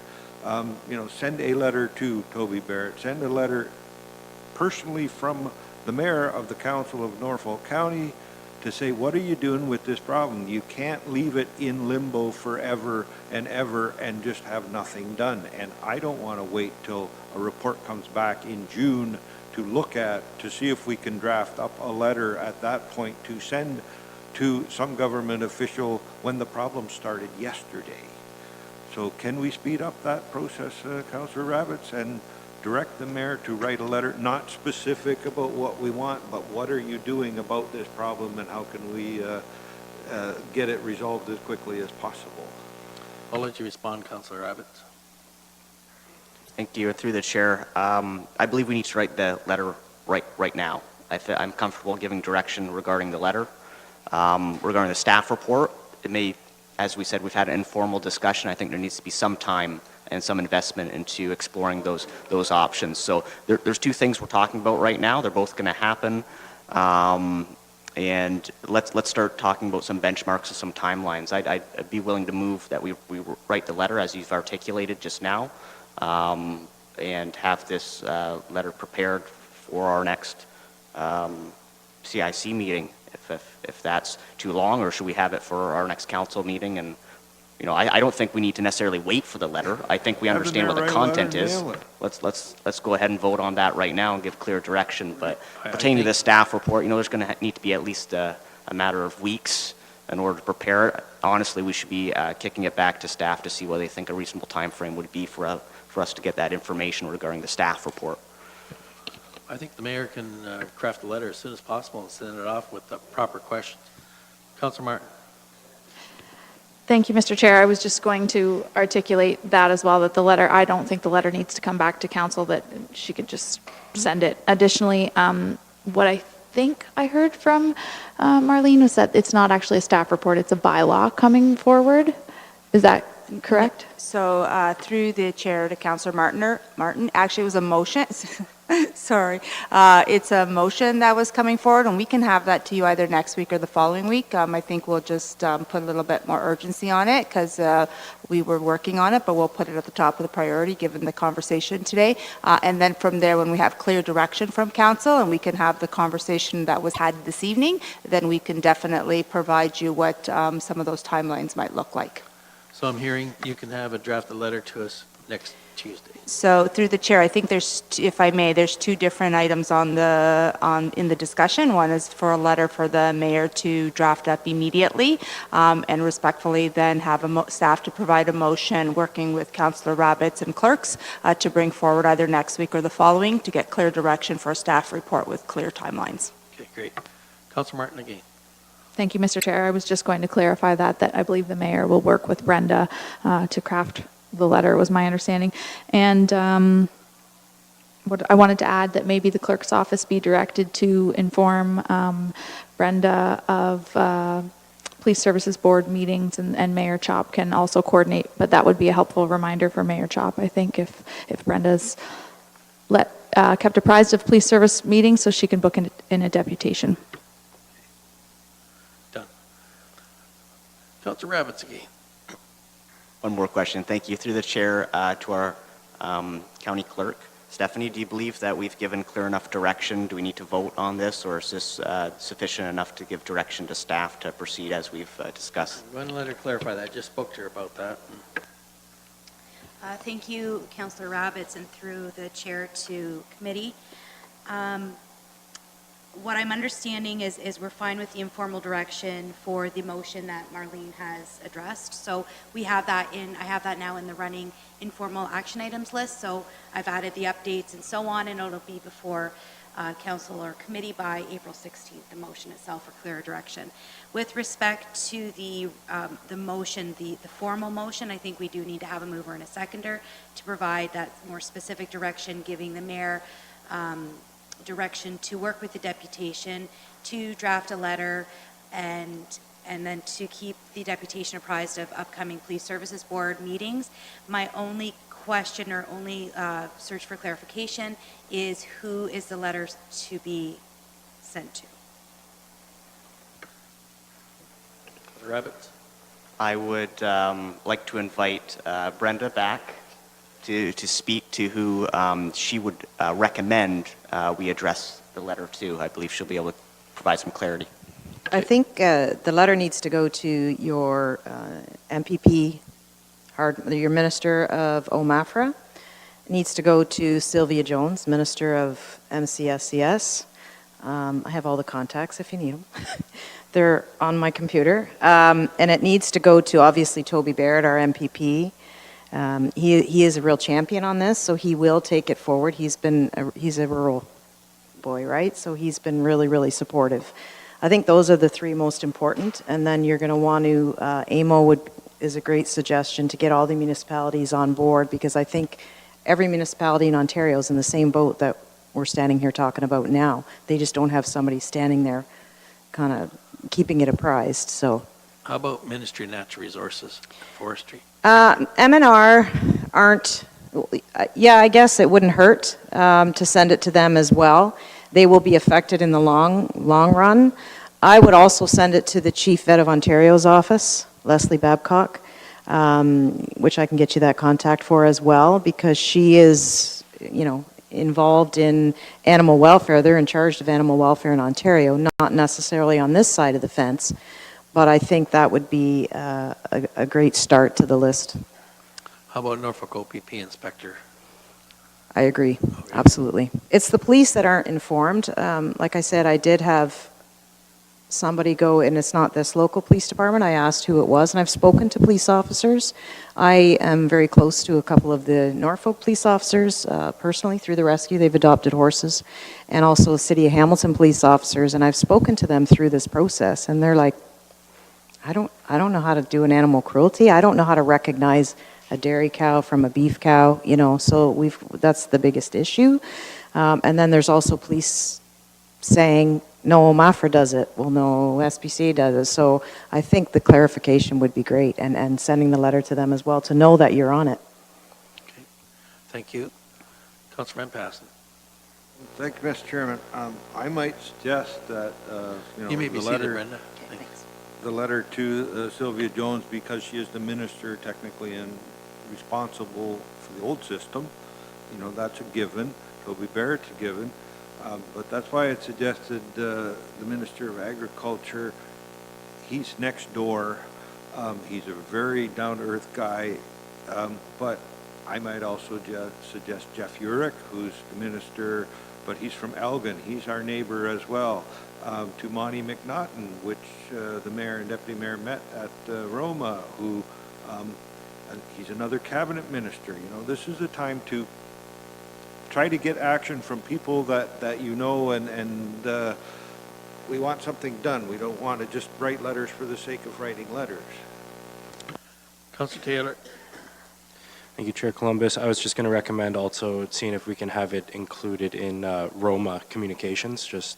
I feel like there are going to be a lot of municipalities, especially rural municipalities, that'll be seeing the same issue come forward, and hopefully it can prompt some of them to also get on board with writing the letters and really pushing the province. So AMO and Roma. AMO and Roma, yeah. And I think perhaps the letter should state that we don't want this downloaded onto the municipalities. So, anything further? Councilor Rabbits, one more time. Did you get all those names, Stephanie, through the chair? I would like to move it. I believe we have clear understanding at this point. Okay. Do you want it read? Okay, I need a seconder. Councilor Taylor, seconder. Those in favor? That is carried unanimously. Thank you. Okay.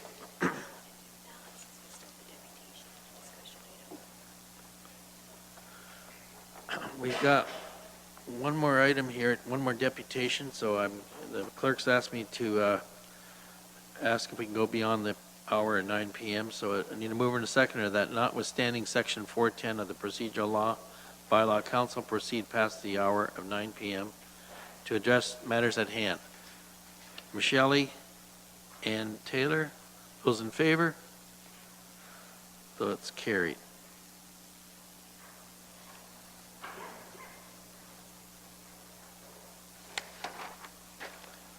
Okay. Mr. David Rusnak, if you can come to the podium. You've been here before. We've got 10 minutes, and I'll let you know it when there's 1 minute left. Welcome. Thank you, Chair, Honorable Mayor, Mayor Chop, and members of the council. Thank you, Tom. I just hear once again, put it briefly, how important it is for Norfolk County on these three suggestions that they form a committee and get a hold of CN, McLaughlin's, FS Partners, Fertilizer in Delhi, Ontario Southland Railway, Toby Barrett, Diane Finley, because we want to maintain this rail line to provide what? An economical, viable option. The town of Tillsonburg and their progressiveness, and you can look at it for yourself, how they proactively spoke about the benefits of a short line railroad.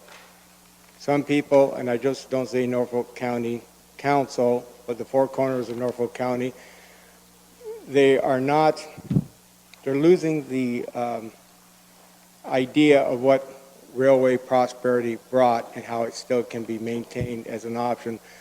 Unfortunately, Simcoe, Port Dover, and Waterford lost that golden opportunity to maintain their railway lines, which they were all junction towns. Delhi, by luck, by fate, by chance, it's still got this railway line.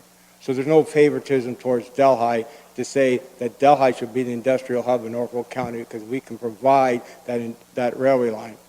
Now, we still have it in Cortland, which is great.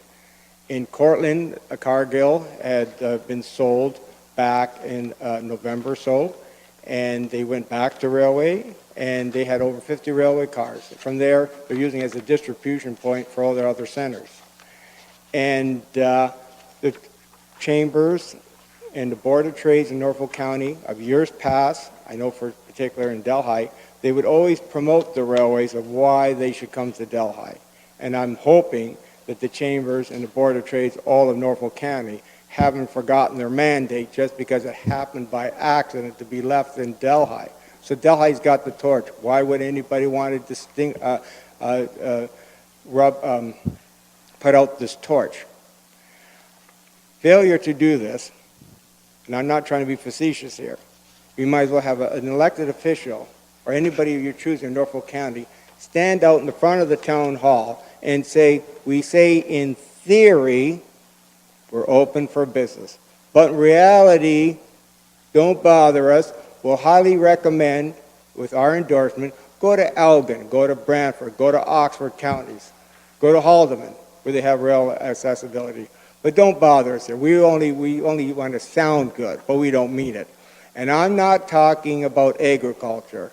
Nothing wrong with agriculture. Pardon the expression here.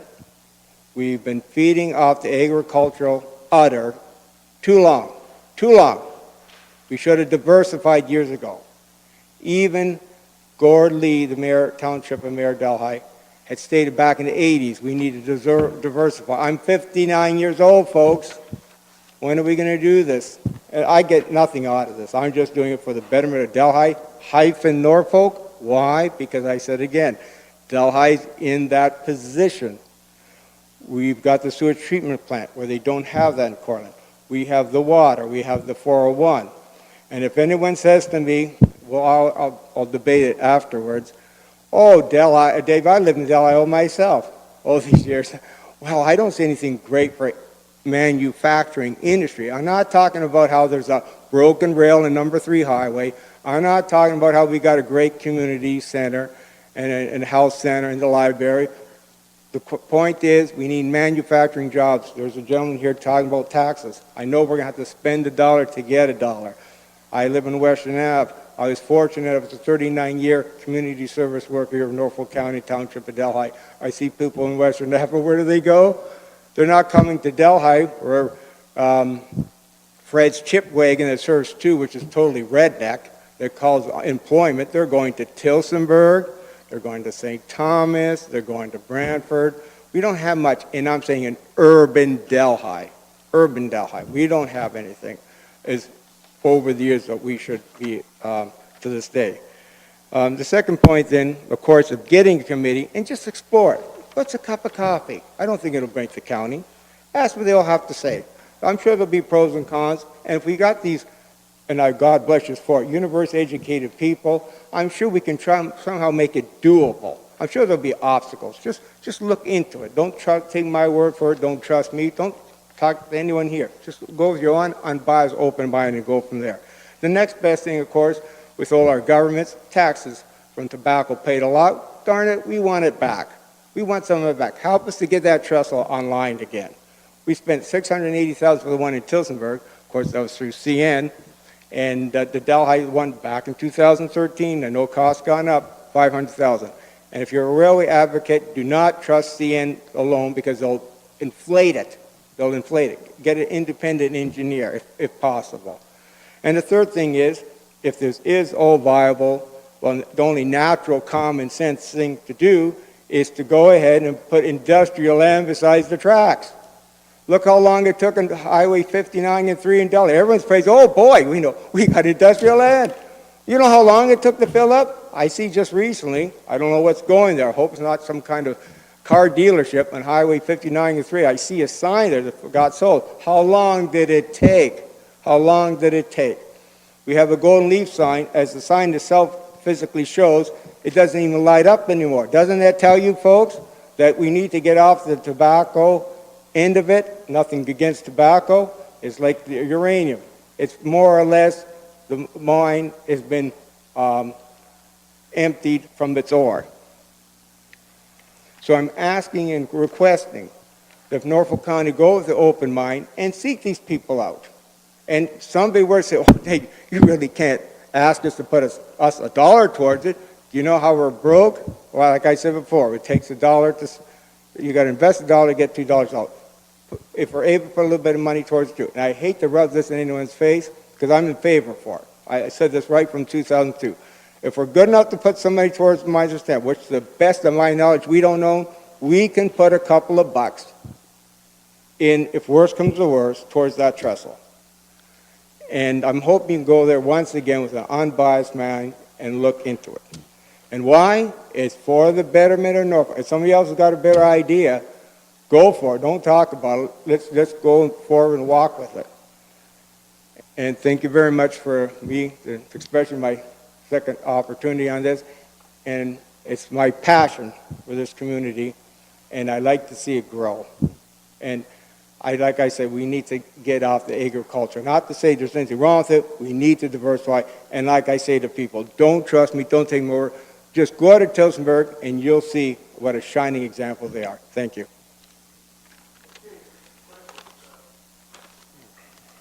Must be close to 9 o'clock. My flasher's going. Councillor Martin first. Thank you, Mr. Chair. Through you to David, can you please remind me / bring me up to speed on any type of conversations or involvement with the Delhi BIA on this subject? Well, what it was, I am sort of like on the subcommittee of the BIA for our Delhi Historical Mineral Grows. All I requested from them and our Chamber of Commerce and through all the Chamber of Commerce in Norfolk and all the Board of Trades and even the Real Estate Board, that if they're in agreement with me and the town of Tillsonburg, to say, send in the letter to Norfolk County and just express their general overview on that, because it's for the benefit of Norfolk. And through the chair to you, David, I'm not aware of any letter being received, but I wouldn't normally be kept apprised of that. Do you know if that's been drafted, sent? I did let them know that if they want to get back to me if any further information, by all means do so. Whether they have directly sent it to you without my knowledge, I don't know. But from my end, I did exhaust myself. And I'm not just trying to wake up Norfolk County here. I'm waking the four corners of 65,000 people in Norfolk. So, because why? They're the ones who are crying how there's no jobs in here in regards to manufacturing. And I'm trying to be doing something about it. Through the chair to our deputation, I'm more of a suggestion than a question. I'm wondering if our economic development team could work with Mr. Resnack, commit to a cup of coffee if he was to draft a one-page proposal, and rally support from his BIA and his subcommittee, and dedicate that time and have a cup of coffee with him and discuss this. I don't know, I think it's a little early right now to draft an entire committee, but I think that we have a dedicated staff member who is well-versed in economic development and driving industry here in Norfolk County, and I think if you could draft a proposal, I would look to the rest of council and see if we could get support for a staff member to sit down and have a cup of coffee with you and see the next steps for this proposal. I do believe that tourism and economic development has been involved in this item in the past, but I'll let Ms. Dusling perhaps comment on where that stands. Through you, Councilor Chair, I'm not sure where that stands, but we can absolutely have a coffee with this gentleman. Okay. Further, Madam Mayor. Thanks for coming again. Two questions, actually. First one, would you be willing, just like Councilor Martin said, to maybe draft something kind of about your ideas and so on? I'm sure you might have heard an announcement, but we do have a CAO coming, and I think it would be interesting to provide him somebody that might be able to look at things from a different perspective and so on. So if there was, since he's Mr. Deputation, if there was something that we could give him at least with kind of a snapshot of this issue. And then also, have you ever reached out to Kim Earls at SCORE? My understanding is that she actually was quite involved in working towards this, I believe with Stephen Molnar, towards saving the rail line. So I might suggest that might be another good place as well. I can certainly, if you send me an email, I will kind of facilitate that conversation with Kim, and maybe we can do some further digging and seeing what kind of work SCORE did. I did talk to the Mayor, Steve Molnar, just a few days ago, and they are, my understanding is to say, just for generic reasons, how it was beneficial, and for Tillsonburg. And because I say what's good for Delhi is good for Tillsonburg and Allen County, because we're all in the same line. And if we can keep that line more active with all three counties, it's better for all three of us, mutually beneficial. Because if an industry were to come into the Norfolk County and they were to say, you have any railway access? Well, no, we don't. My opinion is, in all this respect, do you think this will get out in the public? We'd have egg in our face.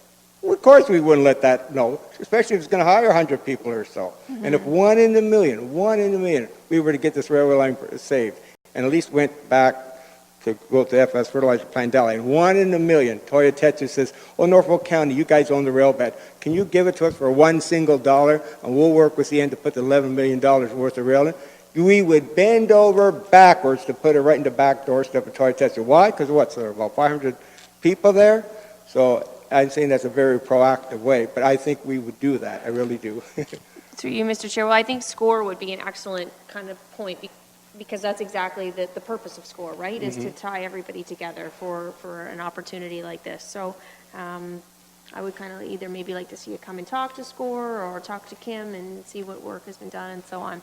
I personally am a fan of trains. My mother actually has a train caboose on her front lawn. Well, bless your heart.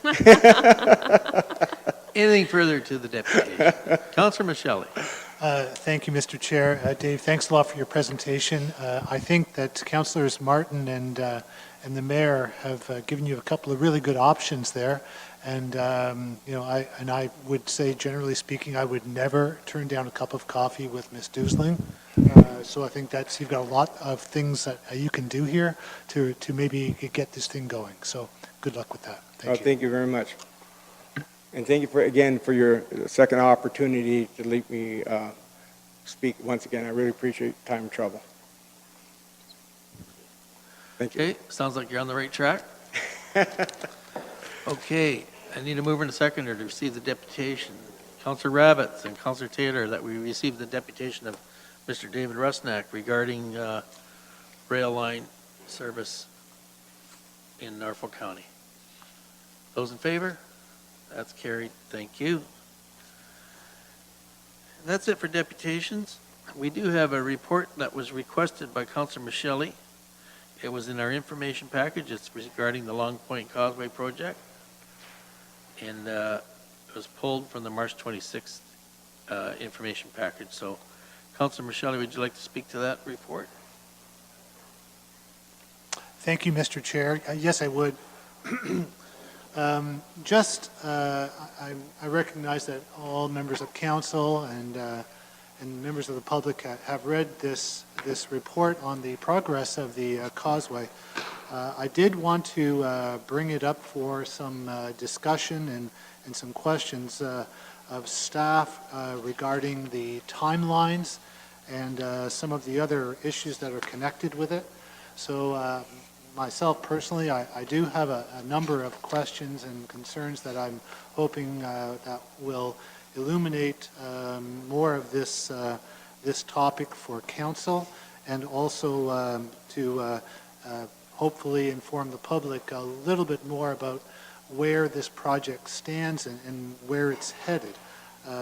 Many of my questions are primarily from residents that have contacted me over the past weeks and months.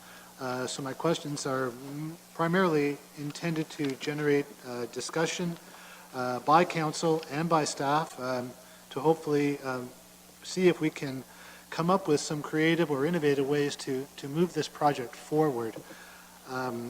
As many of you know, we did have a public information center on January the 17th on this project in Port Rowan. And at that time, people found that the project would not be completed in 2019. They were very unhappy about that, needless to say. They have been waiting some time. And now the recent report is suggesting that we could be talking about 2021 if all goes well. So I'm just suggesting, I think it's pretty easy to see their frustration and their anxiousness about this. Each year that we go by that this project isn't done, there are significant safety issues connected to the condition of the Causeway Bridge, Causeway Roadway, and several other aspects of that project that people are very concerned about. Not to mention the fact that that's the only road that goes in and out of Long Point. So, you know, people who have businesses there, who have cottages there, who have homes there, there are all kinds of concerns that they have. And so I am concerned about that. So, Mr. Chair, I will, with your permission, would like to ask staff a couple of questions. And then I certainly do not want to monopolize this conversation. So I will then allow some other councillors if they have questions or concerns, if that's all right with you. Okay, did you have more questions, or you're done with the questions? Well, I would like to ask some questions of Mr. Baird, the General Manager of Public Works. Okay, go for it then. Mr. Baird, I'm just, I guess, first of all, is it possible for this project to be done in some kind of different order so that the timelines maybe could be moved up? I've had several suggestions, and I've been kind of thinking about this myself a little bit, and I have had some brief conversations with some members of council about possibly maybe we can do the bridge immediately. So, because that seems to be the primary sort of safety concern right now among a lot of the people who live there and who do business down there. And I'm just wondering if it's possible for us to consider some different approaches to that bridge. And I guess I'm just kind of focusing on the bridge to begin with. because maybe this is another opportunity for us to explore the possibilities of perhaps putting in a single-lane bridge or perhaps two single-lane bridges while the construction of the roadway is going on. Hoping that those bridges are a little easier to put in and the key perhaps a lot faster. So I guess that's going to be my first question to you, Mr. Burden. I realize that this may require some research on your part, but if you had a response, I would be happy to hear it. Through the chair, Councillor Michelle, I'll do my very best for you to answer your questions. So just take a step back. So the road showed up in our capital budget for 2019, which is this year. It had been shown there for some time, and money had been set aside. It showed in the long-term capital budget. The bridge was shown for 2025, and it was June of last year when it became known, following a bridge inspection, that it was seriously degraded and it posed some safety concerns. So we immediately arranged for that rig mat to be installed to keep the roadway open for both lanes of traffic, and albeit at a slower speed limit to get over and across it. But the road continues to function as it always has. It is in poor shape, we know that. We really, by pulling them together from an economy of scale, for not only the tendering and the design work, but also for the the financial outcome, what we expect. To do those projects separately would likely end up in not only additional time, to just do one and finish it and then head back the next year.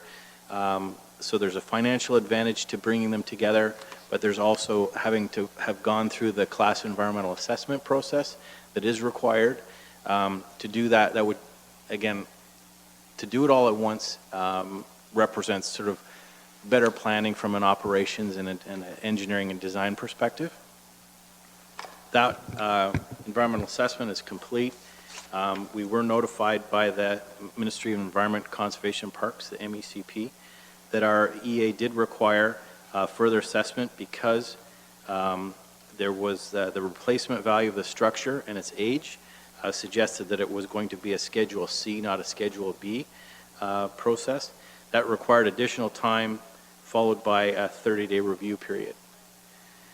So as you'd indicated, that did require an additional PIC, a Public Information Center, earlier in January. So where we're at this point is we are on the precipice of issuing a notice of completion that we are required to do so.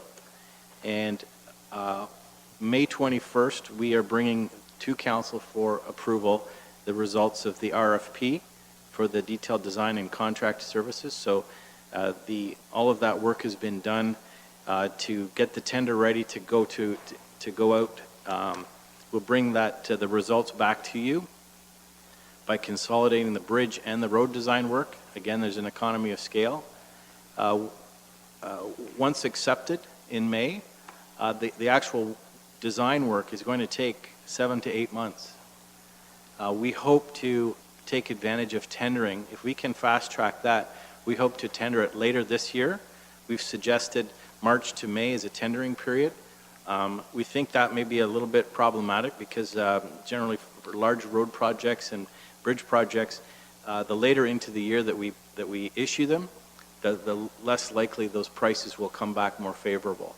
So it's a fundamental shift that we are now doing in Public Works to try to get tenders out late year so they can be adopted or awarded early on, either in this year for next year construction or early in the new year.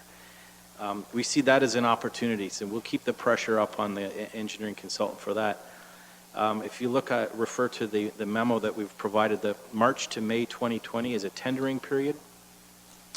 As early as last week, we met with our purchasing people. The new CETA timeframes, we've questioned that with our purchasing colleagues, and we can tighten up the tendering period by a couple of weeks, we feel. And we'll try to get our award of contracts, so the actual constructor to do the construction on the bridge, on the road, earlier than perhaps May 2020. But we are into next year. A lot of the timing is directly related to contractor mobilization. something as simple as we just don't start road construction projects at this time of year. Generally, May is a good start date. From a road perspective, we want to make sure we know our asphalt plants are going to close usually early to mid-November, depending on weather. So that's really what we want to try to get done. The bridge, we can't do work on, in, or around water until after July 1st. So we have these rigid dates to work with keep our hands tied. So the suggestion is, our goal is to be complete by 2020, by next year, be that in the fall or otherwise. We've suggested the spring 2021 only, and only if the contractor and the weather and whatever, any unforeseen delays might push that back. But we continue to inspect the roadway daily, and any repairs and maintenance that are required. We need to keep that roadway open for all the reasons you've mentioned. And thank you, Mr. Baird. And I guess, Mr. Chair, if I can. Yes, please do. What kind of provisions during that construction period are going to be made for the people who have to use that roadway, especially those people who have businesses either along the causeway or at the long point? Okay, that's an excellent question through the chair. It obviously requires 2 lanes of traffic because of the volumes. Before the existing bridge is going to be dismantled and repaired, replaced, we actually have to construct a temporary structure next to it to keep traffic. There will be traffic and access to Long Point 24 hours a day, 7 days a week, before, during, and until that new bridge can be opened up. So that is the goal. So, you talked about some temporary measures, 1 lane or 2 lane. We will perhaps have a 1-lane bridge, may have opposing signals. It all depends on what we can do immediately within that road allowance or next to the marshland. We just don't have a big open field where we could do a detour around. So we have to work with that. That adds a degree of complexity. You're building basically 2 bridges. It's something we've never had to do. So again, that ties into the complexity of the engineering design and the scheduling and coordination. Okay. Thank you, Mr. Baird. And Mr. Chair, I've got a few more. Go ahead. With your permission. Thank you. And that's what I'm very happy about, the possibility of a single lane bridge with traffic lights that will facilitate the movement back and forth to Long Point.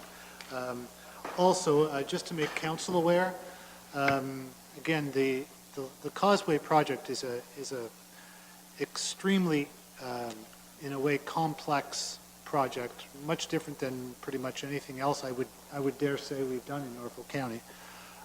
Included in this are 12 culverts, some of them large and some of them smaller, that allow for wildlife to be able to go through the causeway underneath without being trampled on the roadway by vehicles, particularly as an example of turtles. And those culverts were primarily put there and fundraised by the Long Point World Biosphere, who did almost all of the legwork on that, other than I think the actual installation. And so they also have an interest in all of this, and it's, I think, important for us to kind of keep that in mind, that again, this project is not very simple. There's also fencing along the causeway to prevent the same wildlife from trying to climb up on the road. And the good thing is that these measures have reduced the turtle mortality rate by 89%. Frankly, a phrase I thought I would never use in my life. But it is part of the bigger picture problem here. So I just want to make council clear about that. And I guess then this is my next question to Mr. Baird. In the design, we've had some deputations ask about things like bike lanes, walking paths, fishing spots, and are those still part of what we hope to design? Through the chair, yes, all of that information is included in the environmental assessment piece, and information that was gathered at the public information centers And as well, you may recall a few weeks ago, a gentleman, Mr. Rusnak, actually the brother of Dave, whom just spoke to you tonight, that was making suggestions or recommendations for your consideration on a parallel boardwalk or an elevated walkway, this sort of thing. All of that information is being included in that. And with that is also included the road width, the platform width is going to be widened to accommodate some of the shoulders that are there, and that will require the extensions of the eco passages. That's all been, it will all be included in the design and the construction, along with the fencing that would go on either side to direct those animals and vertebrates and so on to those crossing points. Okay, thank you, Mr. Baird. And I guess also, and this is just from a sort of a county's sort of image point of view. We have at the end of the causeway, we have a construction sign that previously said 2018, and now we've pasted a number 9 over for 2019, and now we're finding out it's possibly 2021. So I am just commenting, I guess, a little bit about I don't want the public to sort of lose faith in our ability to get things done.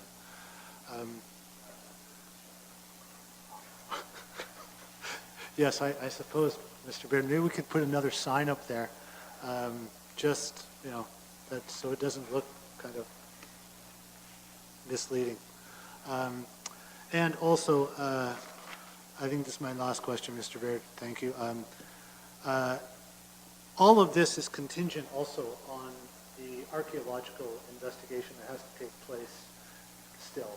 And so that could possibly still delay things. Is that correct?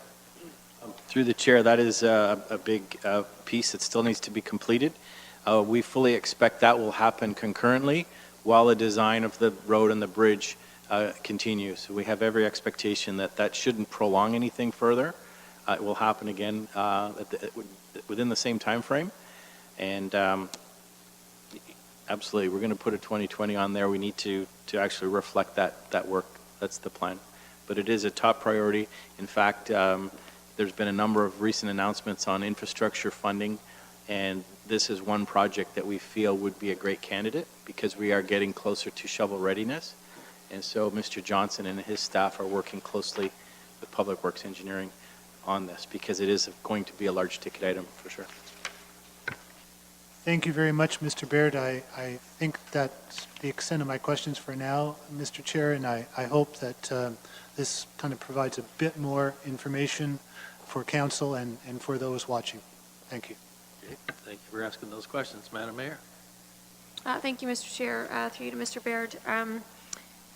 Chris, I'm just curious, like when we tried to put forward a motion on a couple of occasions for a report on the causeway, and you said that you couldn't narrow down a date. Is this the report that we were waiting for? Through the chair, that's right. We wanted to keep it simple to provide some time frames to stimulate discussion, just like we're having now. There'll be opportunities for further discussion. May 21st is the date when we'll bring the RFP results back to council.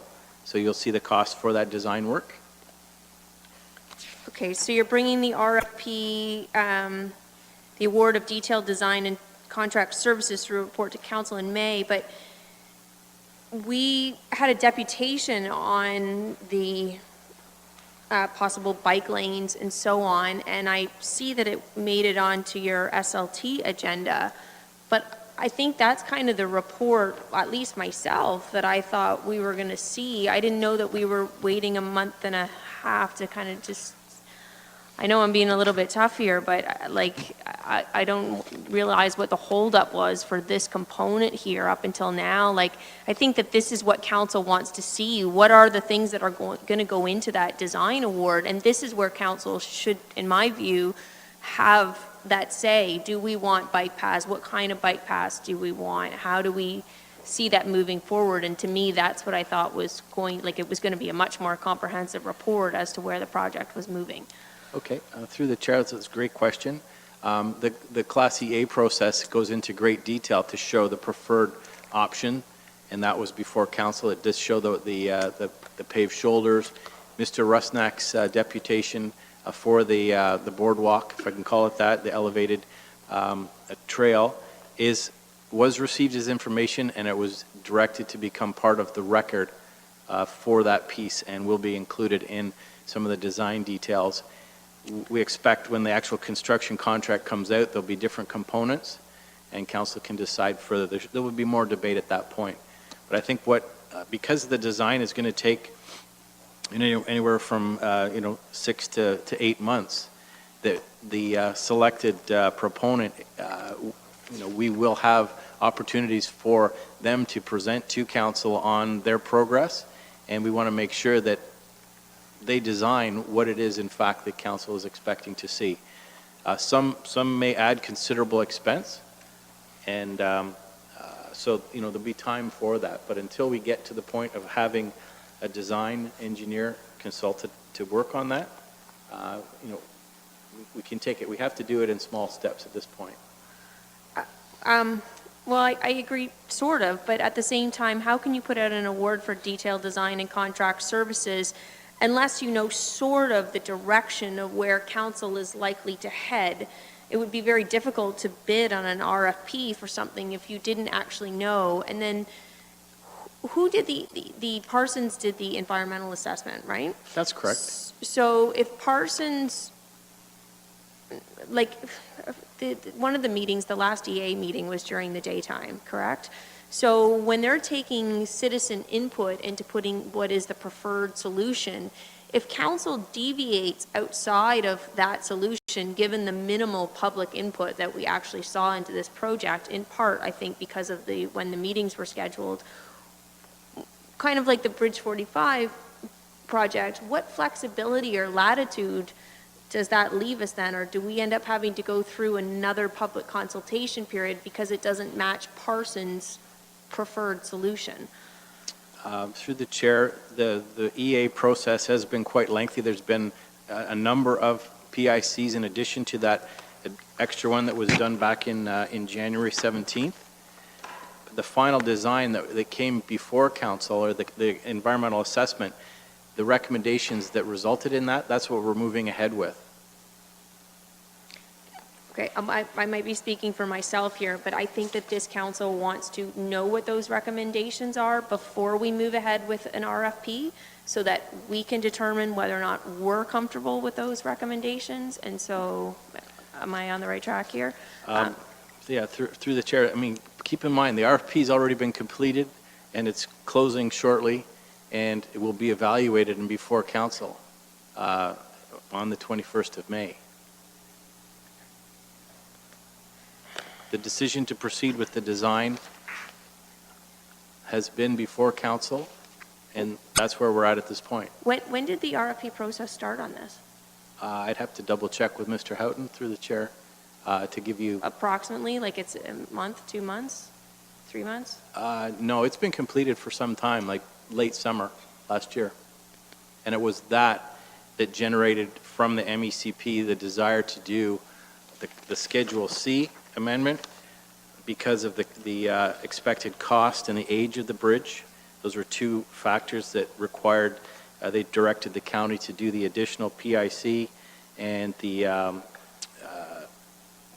additional 30-day review period, where we did receive comments from some of the folks with the biosphere, because they had found some questions regarding linear lengths of fencing and boardwalk questions and eco-passage questions. Prior to May 21st, I think that it would be prudent to have a presentation to council to give us a better understanding of what it is that went into the RFP. What design standards did Parson come out with? What criteria did you use for this, so that we can have an opportunity together to collectively discuss whether that's the direction that we want to go, rather than an RFP showing up with that may not be for something that we want and leaving it for another 2 months. So I understand the question through the chair. I'll speak with Mr. Houghton, and we'll see if we can bring that information back to you. I know exactly what you're asking. I think as soon as possible. Okay, I don't know, who all attended the open house here? I know I did, and there was a lot of details were explained there by the consultants, and they had some very good drawings. I know it was very well attended by the public. Did I see another hand up there? Mayor Chop? Yeah, I just had one more question. Well, one point on the open house, that's a different, I've got tons of emails and feedback where people were frustrated that they weren't able to attend and that they didn't get their questions answered. So I'm just kind of speaking on their behalf right now because I wasn't there, I wasn't able to be there. And I just sort of reiterating kind of some frustrations on that end. But just out of curiosity, who do we have working on the project currently? So we have Parsons and anyone else? Through the chair, no, it's just Parsons. They've been assigned the responsibility of the environmental assessment that generated some of the designs and moved the project forward. Okay. And Parsons was aware of the age of the bridge when they started this process. So have we kind of spoken to Parsons a little bit more about that? Yeah, absolutely. I think what might be beneficial for council would be to have essentially an EA presentation on their findings to this council so that you're very clear. I understand exactly what you're saying. That'd be perfect. So we'll do that at the earliest opportunity. Perfect. Okay. Thank you. Anything else? Yes, Councilor Michelle? Thank you, Mr. Chair. Just a general comment, and I certainly don't want to place any blame, but I too was under the impression that there was going to be more dialogue as to what the project would entail before it got to where it's at, per se, and I don't know if that's just the happenings of how the job would normally work prior to this council, but I guess I just wanted to take an opportunity and say that if at any possibility, should a development or something like this come along without providing council resolution, I would like to just know where things are at or what stage things are at and be able to have this conversation a little bit earlier on, because I too was thinking, I wanted to provide input on what came out of the deputation or whatnot. So please forgive me if this is the business as usual, but I was thinking that there would be an additional conversation. Thank you. Madam Mayor. So I'd like to make a motion then that we have an EA presentation from Parsons scheduled for April 23rd. And just further to that as a side direction piece, I'm just wondering if maybe we might be able to sweet talk Parsons into coming into to do that for Norfolk County on the basis of the age of the bridge. Through the chair, absolutely. I mean, there are the experts. We'll all benefit from that, and they'll be the ones to answer your detailed questions for sure. I just meant in terms of the cost component was the side direction piece. Perhaps you can negotiate that component with them. I'm sure we can do something Perfect. like that. Okay, I need a mover and a seconder for this one, that the Long Point Causeway Project Status Report be received as information. And what was your other part to it, Madam Mayor? An EA presentation from Parsons on April 23rd. Got that, Madam Clerk? Councilor Michelle, you're for making that motion? You're seconding it? Thank you, Mr. Chair. I will make it if the mayor is all right with that. Okay, the mayor's making the motion, you're the seconder. Yes. Those in favor? That is carried. Thank you very much.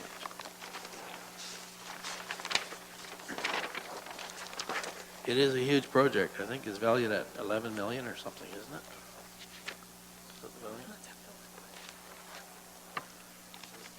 Okay.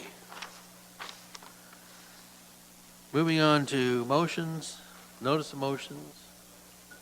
None. Other business. Mr. Cridlin, other business. Nothing this evening, sir. Mr. Beard. Nothing tonight, thank you. Ms. Disley. Nothing here. Madam Clerk. Mr. Johnson. Nothing this evening, Mr. Chair. Mr. Sashenkov. Just wanted to say to everybody who's watching and following council meetings that we're really trying to push content and updates and information through our social media, through our Facebook group, through our Twitter. So please, everybody, go on there, sign up, follow. There's videos on there, there's information on there, there's links to articles. I think if you go to the Facebook group, there's a nice little video that's been put together about our volunteer fire department. Just wanted to get that message out there. The the communication will flow to you, and we encourage you to sign up to get it. Thank you. Ms. Miranda. Thank you, Mr. Chair. I just have one item, if I may. As the Board of Health, you'll recall that we brought a report to the Board of Health in March and advised that we had sent out approximately 2,000 letters advising of potential suspensions for immunization, and that we were going to proceed with that process. So I'd just like to share that as of last Thursday, we went from 2,000 and we did issue 408 letters for the cohorts of 7-year-olds and 17-year-olds. And as of yesterday, we were 3/4 of the way there with success in having parents work with our team to update the system with suspensions. And we currently, as of yesterday, we were down to 113. So I just want to take this opportunity to thank the parents who've worked with our staff effortlessly and efficiently over the last 3 days to have their children rostered in our system. So thank you. Okay, thank you very much. Councillor Taylor. Thank you, Mr. Chair. I do have a couple things. First, Spirit of Norfolk Awards are this Friday at the Royal Canadian Legion in Simcoe. The doors do open at 6. The event will start up at 7 and it wraps at 9. I think it's a great opportunity for Norfolk to really show those individuals out there who have done great things that they deserve the recognition. So let's all go out and support them. And secondly, we're getting into this warmer weather now, so I am an avid gardener, and I would like to remind people that you can get native species garden kits on many websites if you just Google it, and I would encourage people. It's the best thing we can do for our pollinators, so please go out there and search native species garden kits and find something to plant this season. Thank you. Thank you. Councillor Shelley. Thank you, Chair Columbus. Just mentioning Eat and Drink Norfolk begins on Thursday. I hope to see a lot of you there. Thank you. Okay. Councillor Van Passen. Thank you, Mr. Chairman. I'd like to remind everybody that we have some inductees into the Norfolk's Agricultural Hall of Fame. That's coming up this Sunday. Ken Porteous will be inducted, Dave Reed, and the Norfolk Fruit Growers as an organization. But I also brought this little clipping. Ken Porteous will also be inducted in June into the Ontario Agricultural Hall of Fame. And his son Murray has recently won the award from the Canadian Horticultural Council, the annual sort of Farmer of the Year award for his unwavering commitment to the horticulture industry. So we've got some pretty good farmers in Norfolk County, but they also take a leadership role across this entire country, and I think we should take some pride in the people that live and grow down in this place. So thank you. I caught that you said council at first. Councillor Martin. Councillor Martin. Thank you, Mr. Chair. I just would maybe like to reiterate that I think after hearing from Brenda tonight that we are looking for a community advocate to help lobby Norfolk County on animal cruelty issues, and you can reach out to Brenda at Whispering Hearts. And secondly, I heard from more than one constituent recently about attending council meetings and having a difficult time in council chambers, both hearing and seeing materials on the screen through and the monitors here. I don't know if there's something more that we can be doing, something better service-wise we can be offering to people, but there are community members who have said from home they can't hear us, and there are community members that have been here inside council chambers that can't see what's on the screen and also can't hear us due to acoustics and other reasons. So I thought I would just make mention of that. Thanks. Okay. Hopefully, I don't know which department should have that noted. Okay, Clerk's Department. Councillor Geisens? Councillor Rabbits? Nothing this evening. Thank you, Mayor Mr. Chair. Chop? Thank you, Mr. Chair. A couple things. So last night, big congratulations to Norfolk. I attended an award ceremony in Toronto. We received the bronze level for a bicycle-friendly community, and it was largely the work of Michelle Crowley. And Heidi did an amazing talk for her last night. I had some adventures getting there.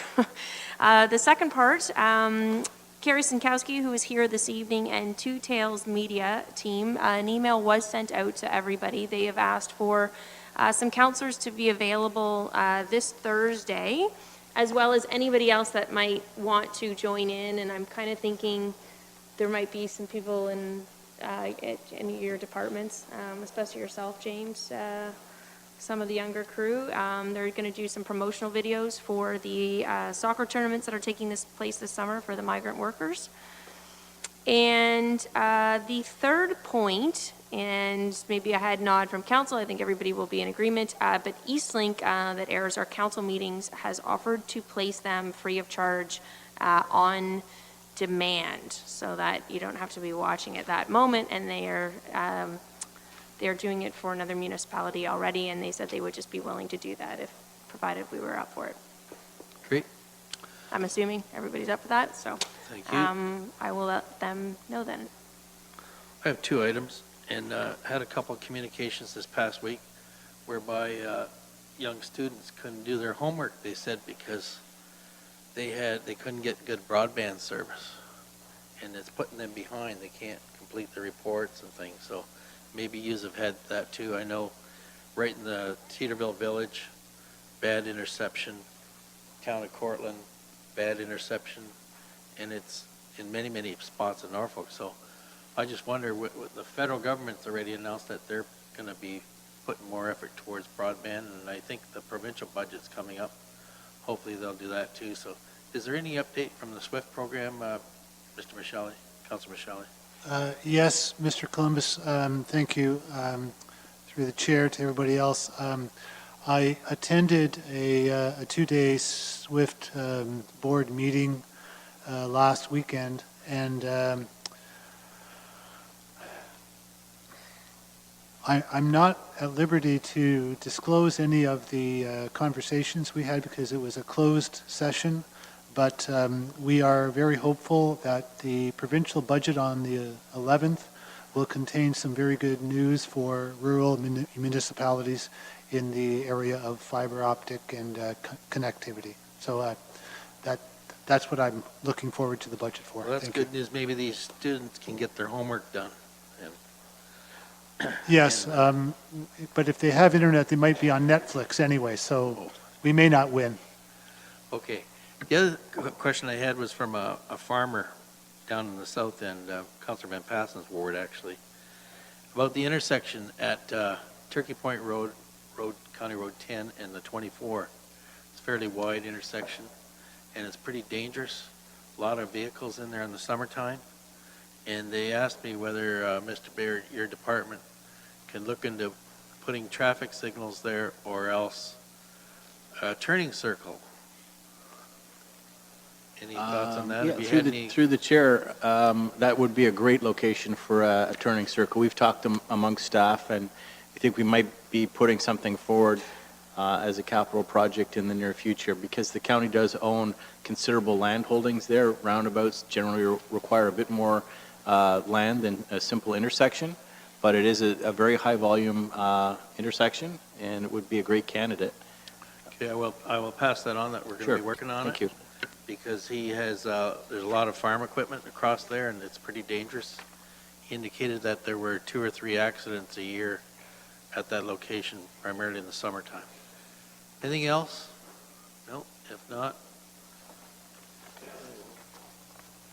Need a mover and a seconder to Councilor Taylor and Councilor Rabbit move that we adjourn the council meeting, the Council-in-Committe meeting. Those in favor? That is carried. Thank you.